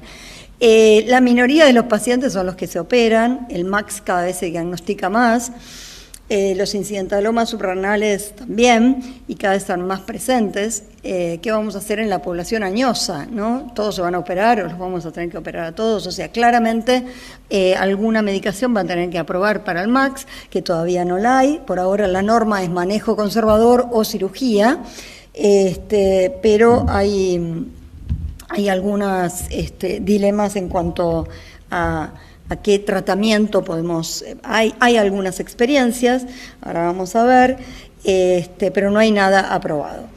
Bueno, esto es lo mismo que dije. Este reciente artículo salido hoy, o hace poquito, de Alan Kelsall y Noel Price, que habla de esto, del tratamiento médico en el MAX, las distintas opciones terapéuticas. Hizo una búsqueda con 5.369 resultados iniciales, se quedaron con 5 estudios que tenían todo completo, solo 36 pacientes documentados en la literatura mundial, pero todos estudios pequeños y muy heterogéneos, y 21 estaban tratados con metirapona y 15 con mifepristona, ¿sí?, en las dosis que mencionamos, un poco más bajas, quizás aquí en metirapona veo dosis más bajas que lo habitual, mifepristona similares. Ambos medicamentos fueron administrados en pacientes con una corte de 67 años, y lo que veían es que, o los resultados fueron que la metirapona disminuía la presión arterial significativamente,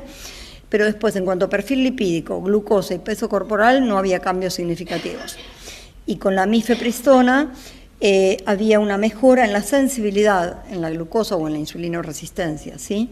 Y una ligera tendencia a disminuir el peso corporal. Los resultados con respecto a la hipertensión son resultados variados, aunque se veían, como eran pocos pacientes, alguna mejora individual, pero no con diferencia significativa. Pero bueno, eran poco, el N era poco.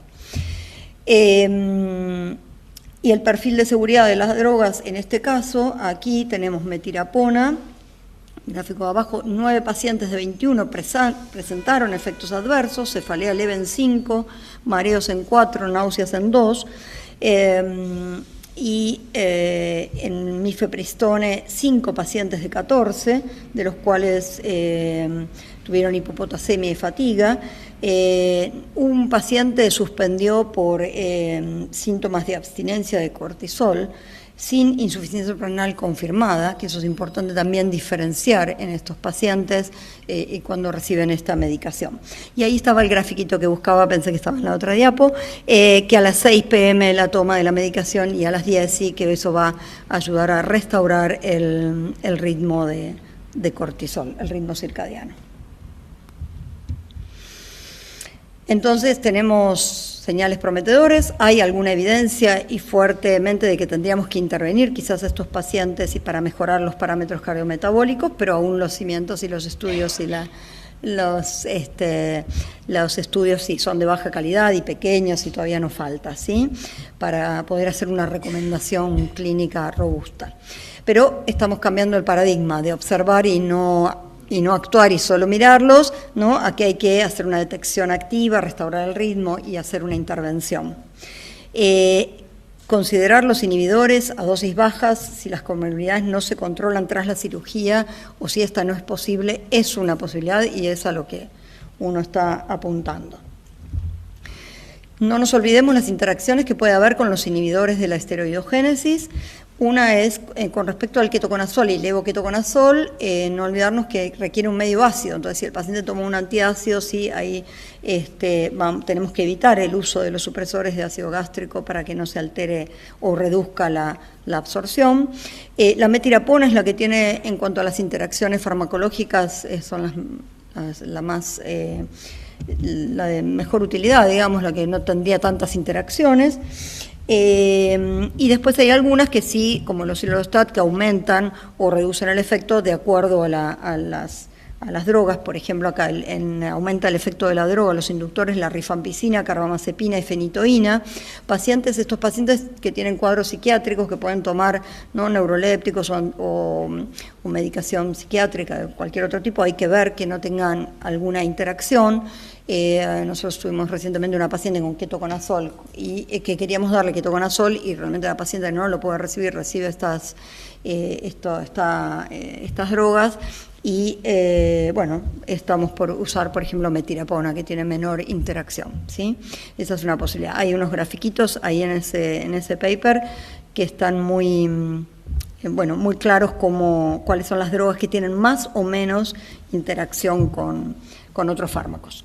Entonces, ¿cómo elegir el fármaco para cada paciente? Alguno que sea fácil de usar, rapidez de acción, que tenga un porcentaje de normalización bioquímica que nos interese. Igual como vieron, la mayoría tiene entre un 50 hasta un 80%, la mayoría en normalizar el CLU. La mejoría clínica que queremos lograr, que esté disponible en el país, y el costo. El tratamiento debe ser individualizado, considerar la condición y las preferencias del paciente. Este es el resumen de todos los inhibidores que estuvimos hablando y vemos la potencia, algunos que tienen potencia moderada, alta, sí, o muy alta, y bueno, si necesitamos, y el hipercortisolismo apura, por ahí tenemos que utilizar alguno de potencia más alta, y ver la efectividad y la normalización del CLU, como dije, sí, entre el 60 y el 80% en su mayoría. Pero como nos gustan los algoritmos, una vez que evaluamos, tenemos que ver el tipo de hipercortisolismo, el grado de hipercortisolismo, mejor dicho. Si tenemos un CLU mayor de 10, tenemos que actuar rápidamente. Metirapona o osilodrostat sería una posibilidad para el control rápido, o el etomidato intravenoso, si no es posible la vía oral. El objetivo es tratar de normalizar lo más rápido que podamos el cortisol, y en el caso del Cushing adrenal, inhibidores de la esteroidiogénesis, el mitotano en el carcinoma y mifepristona si tiene diabetes o intolerancia. Estos tratamientos también existen en forma como monoterapia o combinados, ¿sí? Y esto ayuda, digamos, a mitigar quizás toxicidades, a disminuir dosis de cada uno, y esta sinergia terapéutica puede contribuir al paciente. ¿Cuáles son las formas o estrategias de dar la medicación? Hay dos enfoques, uno que es ir titulando, ¿sí? Yendo despacio, un ajuste progresivo de la dosis para lograr ese eucortisolismo que queremos, con menor carga total de medicación. Corremos el riesgo de que nos quedemos cortos, y esto en general es lo que usamos habitualmente en el hipercortisolismo leve a moderado, pero requiere que vayamos ajustando la dosis. O está el enfoque de bloqueo y reemplazo, que es una supresión aguda, rápida, sumado al reemplazo de la hidrocortisona, ¿sí? Porque si no estamos provocando la insuficiencia, claramente. Esto está indicado para hipercortisolismos severos, cíclicos, o cuando no podamos monitorear, digamos, las distintas fluctuaciones del paciente. Esto siempre hay que prevenir de la insuficiencia adrenal. Ahí tienen el QR de las recomendaciones que damos de insuficiencia adrenal, ¿sí? Para el que lo quiera escanear, así que estas son las dos formas, pero bueno, el objetivo es tratar de restaurar el ritmo y revertir las comorbilidades, que son muchas. Podemos hacer control, más o menos va a depender de cuál de los fármacos utilizamos, con qué controlamos, pero bueno, la clínica es fundamental, y después podemos medir el CLU. Si el CLU está sobrelevado y no controlado, aumentamos dosis del fármaco que hayamos elegido. Si está bajo o indetectable, posiblemente el paciente pueda ser que esté en un exceso de dosis y con mayor riesgo de insuficiencia, así que veamos los signos clínicos y ahí pedimos un cortisol y vemos si hay que aumentar o bajar la dosis o agregar hidrotisona. Y si el CLU está normal y está controlado, pero a uno le parece que clínicamente, uno mide el cortisol sérico 8 horas, porque a veces puede haber unos sobretratamientos leves que no los llegamos a pesquisar. Entonces, con el cortisol sérico evaluamos que si está bajo hay riesgo o mayor riesgo de insuficiencia, ver los signos clínicos, de acuerdo a eso ajustar la dosis de hidrotisona. Y si está en rango normal o zona gris, bueno, nos tenemos que plantear ahí qué hacemos. Pedimos cortisol 8 horas o salival o algún otro que nos ayude para evitar siempre el hiper o el hipocortisolismo, ¿sí? No pasarnos. No nos olvidemos de las comorbilidades, ya hablaron aquí hoy mucho de esto, pero son muy importantes. Considerar en cada una de ellas el tratamiento específico. Como dijo Andrea, no nos olvidemos de la osteoporosis. Yo creo que la mayoría de los pacientes que veo últimamente con Cushing han tenido antecedentes de fracturas, así que el 50% de prevalencia, hipertensos seguro, hipertensión arterial, la prevención de infecciones, el riesgo tromboembólico, algo que hoy día estamos reevaluando porque es importante la frecuencia, ¿sí? de esto, y es fundamental el uso de heparina de bajo peso en tromboprofilaxis en pacientes que se van a operar, ¿sí? O en un perioperatorio. Así que esto debe ser, independientemente de la etiología y del tratamiento específico que le demos, esto hay que, más allá que varias de estas comorbilidades uno las relaciona con que puede ser que el síndrome de Cushing esté ocasionándole y que con el tratamiento del síndrome de Cushing van a mejorar, mientras hay que tratarlas, ¿sí? Hasta que logremos eso. Conclusiones. Esta es una condición que pone en riesgo la vida, así que amerita el tratamiento urgente. El tratamiento farmacológico es una opción y es esencial en pacientes que no pueden ser operados, así que lo debemos considerar. Disponemos opciones farmacológicas según cada etiología, y esto ha demostrado el control del hipercortisolismo a largo plazo con buen manejo y perfil de seguridad, así que debemos hacerlo. Todo esto no lo hacemos solos, lo tenemos que hacer en equipo, siempre interdisciplinario, y estos pacientes son de seguimiento crónico, nunca decirles ya está bien, estás curado, no, hay que seguirlos. Creo que nada más. Muchas gracias. Muchas gracias. rápido. Me recuerdo una pregunta de Inés Ortiz que preguntaba ¿en qué grupo etario se da más el MAX? Esas son las preguntas que me acuerdo.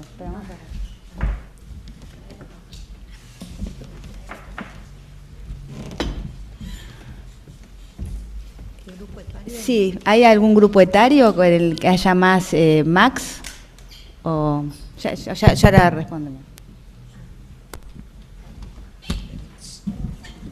Usualmente, como sabemos, o sea, la prevalencia con MAX está muy relacionado con incidentaloma adrenal.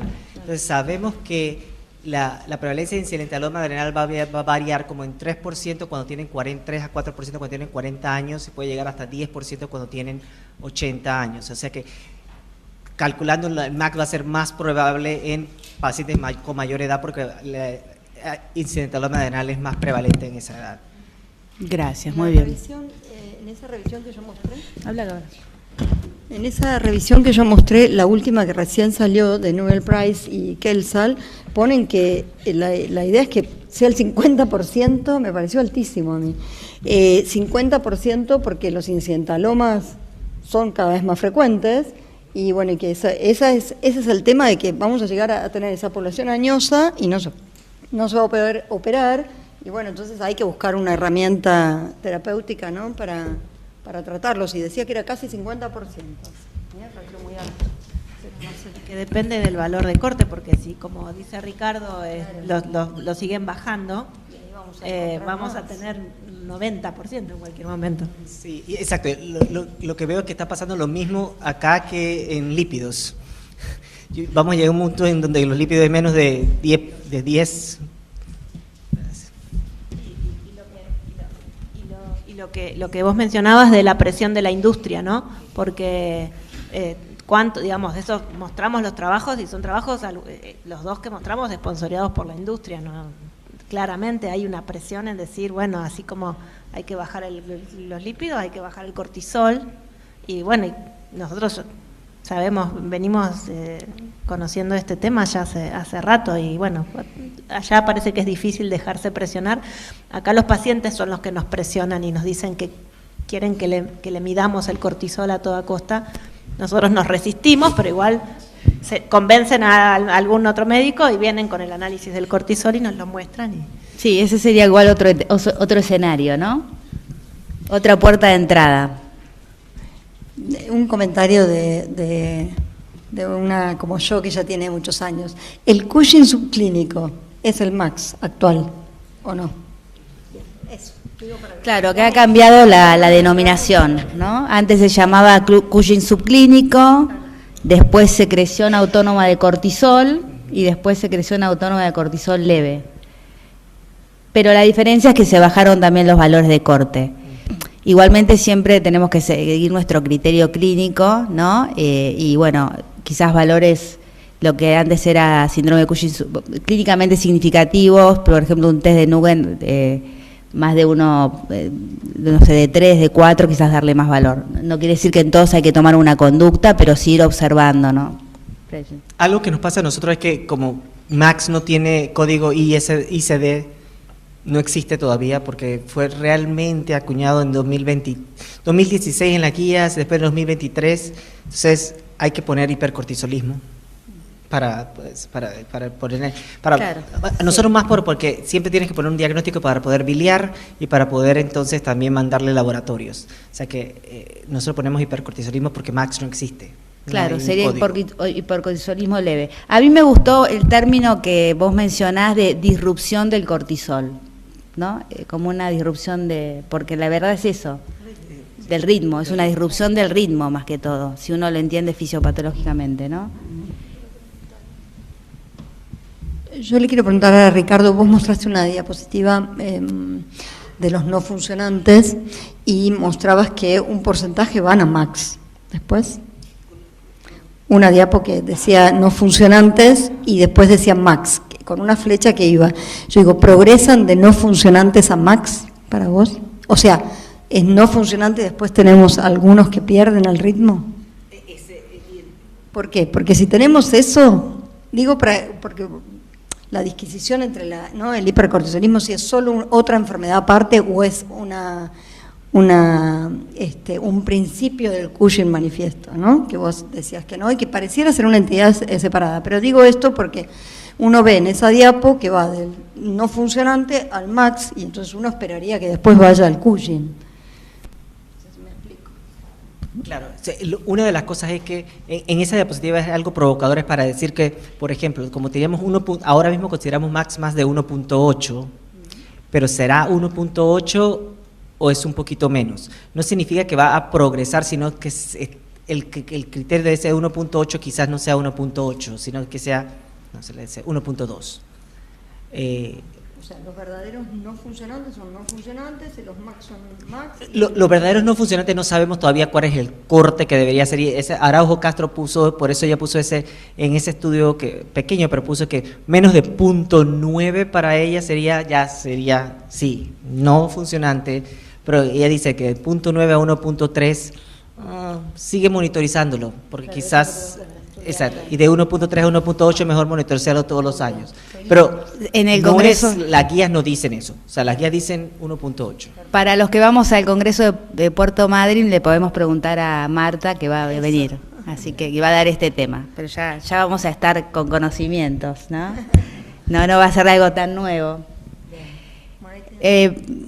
Mabe. Primero los felicito, que estuvo excelente, y tengo, dos preguntas. Uno, entendiendo que el MAX lo que tiene es la disrupción del cortisol vespertino, ¿por qué no lo podemos detectar con el Salival nocturno? Esa es una pregunta. Y la otra pregunta para Mariel, si tenemos la disponibilidad de usar etomidato, yo no lo había visto, y la posibilidad del fluconazol endovenoso para los casos severos internados. Sí, es una buena pregunta. Lo que podríamos utilizar sería el cortisol salival nocturno y el cortisol salival en la mañana, y que entonces ver la diferencia.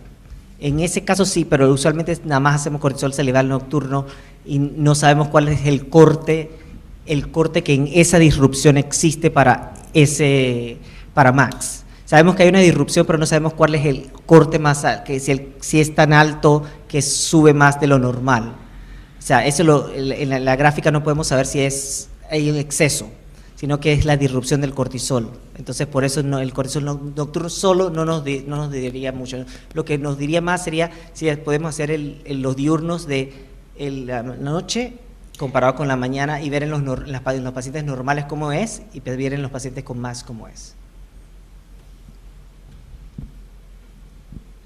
Sí, en cuanto a las drogas, solamente tenemos el ketoconazol, la metirapona, prontamente el osilorostat, no tenemos ni levoketoconazol, sí mifepristone, no con la dosis, porque tenemos acá la dosis que se usa para anticoncepción o interrupción del embarazo, perdón, que no es la misma. El Corlim es ¿no? En Estados Unidos ustedes usan el de 300 miligramos del Corlim, ese no hay aquí todavía. Etomidato es para uso anestésico y en algún momento hubo acá, no sé si hay ahora, la verdad. ¿Tu otra pregunta era? Bueno, claro. El fluconazol yo lo había puesto primero inicialmente, pero después no encontré nada, y no lo refiere Marta tampoco en su revisión o en las otras revisiones, para el uso en adrenal, en patología adrenal. Pero sí, y acá la doctora nos va a contar su experiencia, que ella tiene. Nuestra experiencia con Mabel. Con Mabel, eso, en pacientes con enfermedad de Cushing. Pero específicamente en adrenal no lo mencionan en ningún lado y lo busqué y no hay. Porque sí, tuvimos un caso, muy bien. que publicamos de una paciente con un Cushing ectópico que no podía recibir medicación vía oral y le indicamos fluconazol endovenoso y tuvo buena respuesta y después pudo realizar la adrenalectomía bilateral. Así que... Sí, buenísimo que lo recordaste. Yo quería hacer una pregunta a Ricardo. El tema que mencionaste de si se le estudiaban a los PCO, bueno, ahora PMO, Max, ¿solo los que buscan fertilidad o cómo? No, Cushing era. O Cushing. ¿No hablaste algo sobre el ovario poliquístico? Sí, o sea, si investigamos cortisol en pacientes con PCOS. Exacto, eso, ¿podés hablar un poco, o sea, decir un poquito más? Muchas de las veces, sabiste, porque el hasta max afecta la fertilidad. Entonces, muchas veces asumimos que esa afección de fertilidad es PCOS, y entonces no hacemos más investigación de otras cosas. Y definitivamente hay que investigar por la hiperplasia adrenal congénita, pero también por hipercortisolismo, porque posiblemente también muchas veces diagnosticamos PCOS y no... Como PCOS es el diagnóstico de rule out. Por descarte. Por descarte. Entonces, nunca yo nunca aprendí que, aparte de congenital adrenal hyperplasia, yo no sabía que había que buscar por cortisol. Y ahora estoy buscando más por cortisol para ver si el paciente tiene un MAX o algo, y he encontrado ciertos MAX que dicen que son PCOS, pero que también son MAX, y que tienen un incidentaloma adrenal. O sea, que vos lo recomendarías, tipo, hacerlo. Claro, y creo que...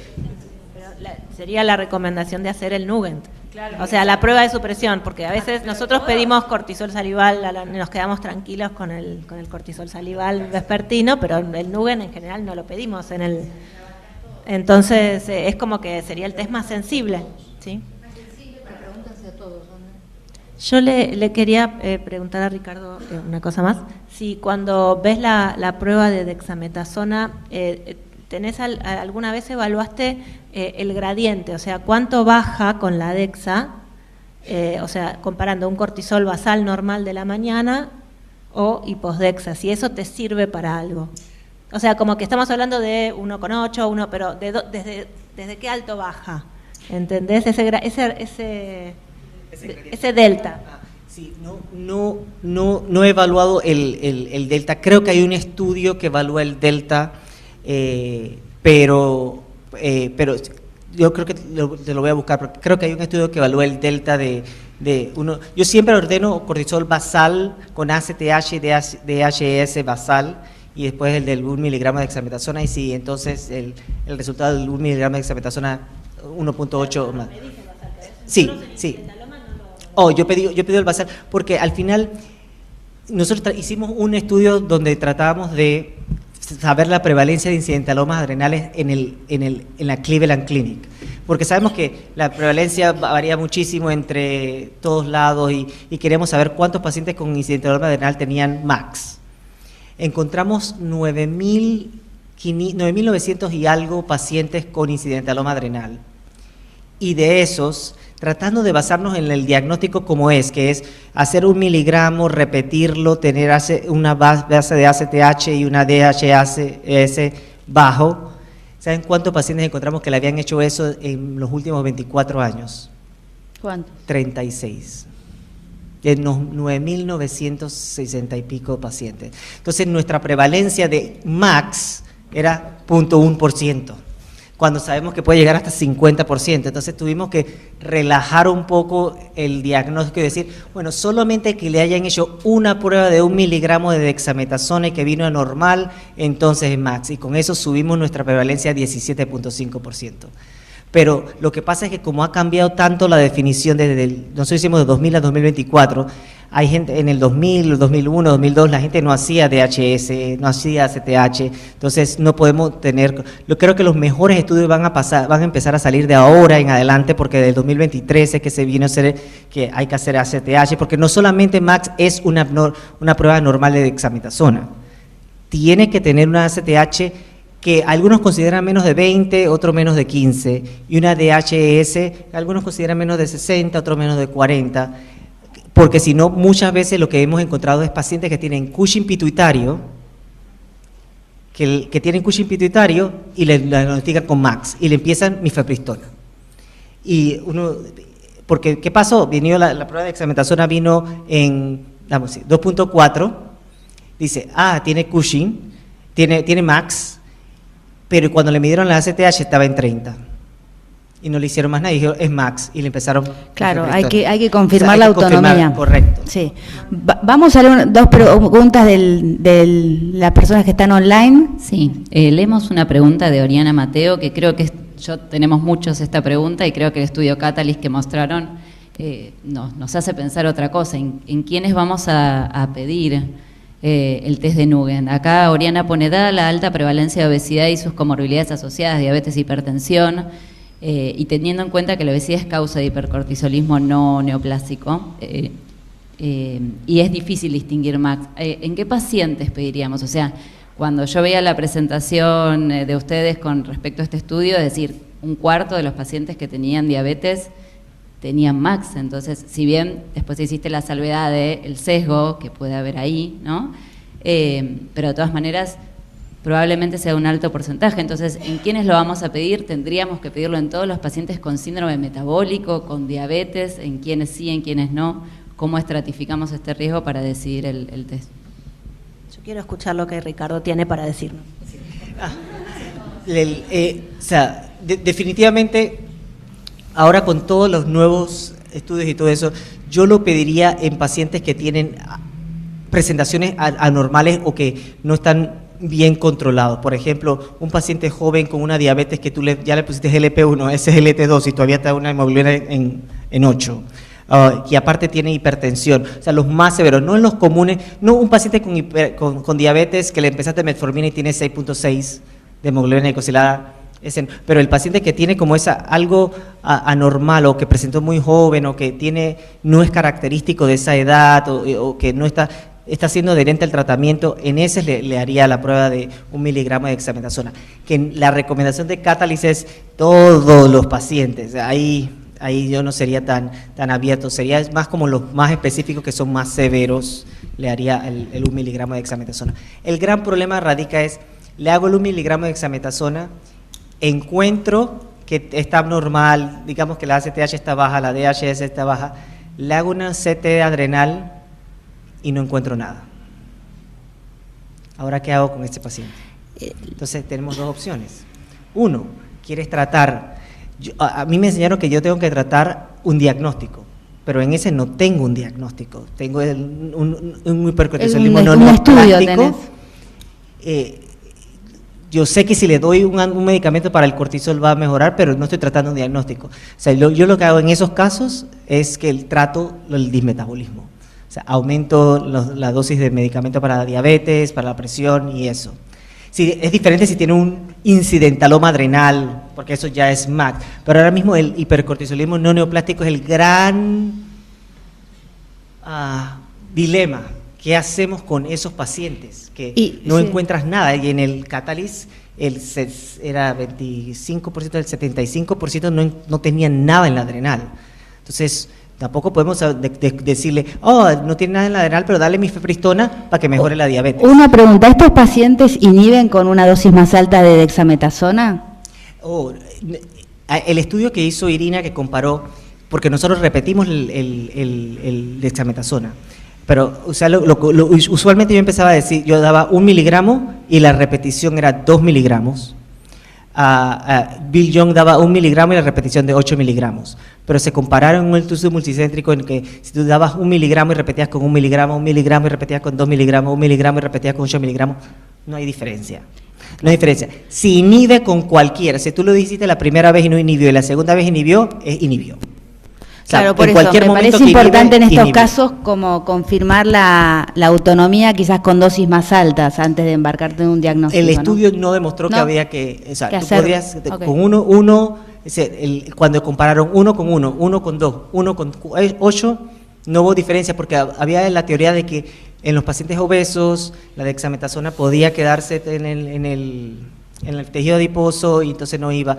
No se aprobó esa hipótesis. Yo tengo una pregunta adicional. Esa diferencia, perdón, justo sobre esto, podría tener que ver con lo del receptor del glucocorticoide, o sea que la dexametasona necesitas más dosis para vencer esa resistencia genética. Definitivamente podría ser. Y lo que yo hago a veces es cuando veo que si sigo con los pacientes obesos, yo siempre les doy la repetición de 8 miligramos. Y aún así no inhiben. Yo creo que para mí una persona normal debería inhibir menos de 1. Si a alguno de ustedes yo les doy 1 miligramo de dexametasona, al día siguiente tú tenías que estar completamente suprimido. ¿Cintia? Bueno, iba a hacer una pregunta adicional que en realidad es más de pensar, ¿no?, en todo esto que los pacientes traen mucho, que decía Andrea, que no sé si no tiene que ver, me parece que tiene que ver con esto de las redes los bombardean a los pacientes con dietas anticortisol, Hay pastillas anticortisol que algunos pacientes, acá hay una que se llama Corticen, que tiene que ver con esto de medirle el cortisol a los pacientes. Entonces yo digo, esta entidad, el MAX, es una entidad nueva, hay más prevalencia. ¿Qué relación tiene con la obesidad, los hábitos, el estrés, la calidad de sueño? Si se evalúa algo de esto, igual entiendo que es que no inhibe, ¿no? Entonces uno dice, bueno, tiene una base fisiopatológica molecular ahí. Pero en el medio está todo esto también, digo, si eso está estudiado, está visto, es... Por eso lo importante aquí es entender que el MAX es un incidentaloma adrenal con estas anormalidades. Todo el resto que no es incidentaloma adrenal, ese es ese grupo de que es, no sabemos qué es. Ese estrés crónico que va a inhibir con dexametasona. Yo creo que la diferencia es esa, pero la gente tampoco busca eso, o sea, sería el pseudo-Cushing, lo que vimos las causas de pseudo-Cushing. Correcto. La pregunta es, en el pseudo-Cushing, en todas estas causas, ¿inhibe con 1 miligramo de dexametasona las causas de pseudo-Cushing? ¿Puede o no? ¿Puedo sí. no? Pero bueno, como siempre, el contexto clínico, ¿no? Sí, pero algo que quiero mencionar ahí es algo, hace 2 años yo fui a dar una charla a India, y cuando hablé sobre MAX, mucha gente me dijo, ¿y usted, y por qué no mides el... me estaban diciendo que cuando medía el cortisol post-dexa, si medía otra cosa, no me acuerdo qué, y yo decía, pero eso no lo hacemos, y es que en India se da mucho ashwagandha. Sí. Y ashwagandha es una hierba de India, es un hongo adaptógeno, sería. Sí, que baja un poco el cortisol, entonces nos puede dar un falso con eso. Y no sabía, y ellos sí lo miden allá, pero como nosotros no tenemos tanto, ahora se ha hecho muy famoso la ashwagandha en todos lados, entonces todo el mundo toma para... Sí, entiendo que tienen que ser dosis altas para... Es como un modulador del cortisol. Entiendo que no modificaría. Creo que dosis altas modifican a la tiroides de ashwagandha. Lo que leí es que como es un extracto de raíz de una planta y que es un esteroide, o sea, digamos químicamente es un esteroide y es como si el paciente le inhibe el eje, un esteroide exógeno que le baja el cortisol. Ahora, no sé si eso tiene alguna actividad agonista. O sea, sobre el receptor de cortisol. Pero igual sí tiene que ser de buena calidad, que es lo que habitualmente, y una dosis alta. No sé la calidad, pero que lo inhibe el eje en las dosis que, o sea, en los estudios que hay hechos con ese extracto de raíz, inhibe el eje. Sí, obviamente es dosis dependiente, pero los productos que se venden no sabemos qué hay. Hay unas gomitas, no sé qué es, las gomitas que tienen... ¿Qué dosis tienen? Sí, no es una causa de insuficiencia suprarrenal, por lo menos, o de alteración. Sí. Y una cosa que también no sé si ustedes tienen aquí, nosotros tenemos algo que se llama naturopáticos, que son... Sí, hay una tendencia también de los naturopáticos, y ellos lo que hacen es que le miden el cortisol cada hora con cortisol salival, y entonces hacen una gráfica ellos mismos, y entonces le dicen al paciente, con esta gráfica esto está normal, y entonces tienes que empezar reemplazo, y esos son los pacientes que nos llegan a nosotros muchísimo. Sí, la fatiga adrenal, eso para podemos hablar en otra charla de este tema. Sí, pero llega muchísimo eso, fatiga adrenal, eso llega pero muchísimo. También hablabas de que va a haber un sensor continuo de cortisol, entonces ahí es donde, por eso esto que hablabas de que la adrenal va a ser el próximo obesidad, es así, digamos, y está todo enfocado a eso, pero esto del sensor continuo de cortisol también a mí me dejó, como qué vamos a hacer con eso, ¿no? Claro, me imagino que van a tener que hacer estandarizar. Pero bueno, lo que yo entendí en el contexto que estábamos hablando de MAX o de hipercortisolismo es de los incidentalomas por un lado, y después lo que decía Ricardo, que a veces los pacientes con síndrome de Cushing no tienen el cuadro clínico típico. Y bueno, y también por eso en algún paciente con diabetes mal controlada o en alguien que aumenta de peso, en casos seleccionados quizás le vamos a estudiar. Pero creo que lo hacemos habitualmente. El tema es elegir el método. Ahí el doctor Anzueta decía, yo siempre cuando sospecho hipercortisolismo mido el cortisol libre urinario y después le hago el Nugent. Entonces dice, ¿cuántos me perdí? Y quizás tendríamos que elegir el test de Nugent como primer test, porque abarcas un montón de cosas, pero lo que pasa es que cuesta un poco más, porque el paciente tiene que comprar los comprimidos. ¿Sí? Es más fácil que en realidad es más fácil, tal cual. Tú el paciente que tienes que meter en la refri Sí. Por eso, yo tomaría el test de Nugent como la TSH, que te ayuda a evaluar un montón de cosas. Un hipotiroidismo subclínico, un hipersubclínico, un hipotiroidismo clínico, ¿no? Si lo podemos como homologar a la tiroides, como empezamos hoy a la mañana, con los nódulos adrenales, nódulos tiroides y los nódulos adrenales, sería el test de Nugent como la TSH para la tiroides, para la adrenal, para evaluar función, hiperfunción cortical. Bueno, un aplauso.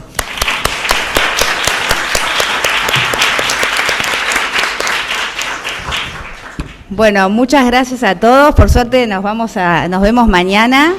Los esperamos 8:30 empieza la actividad mañana, así que nos estamos viendo.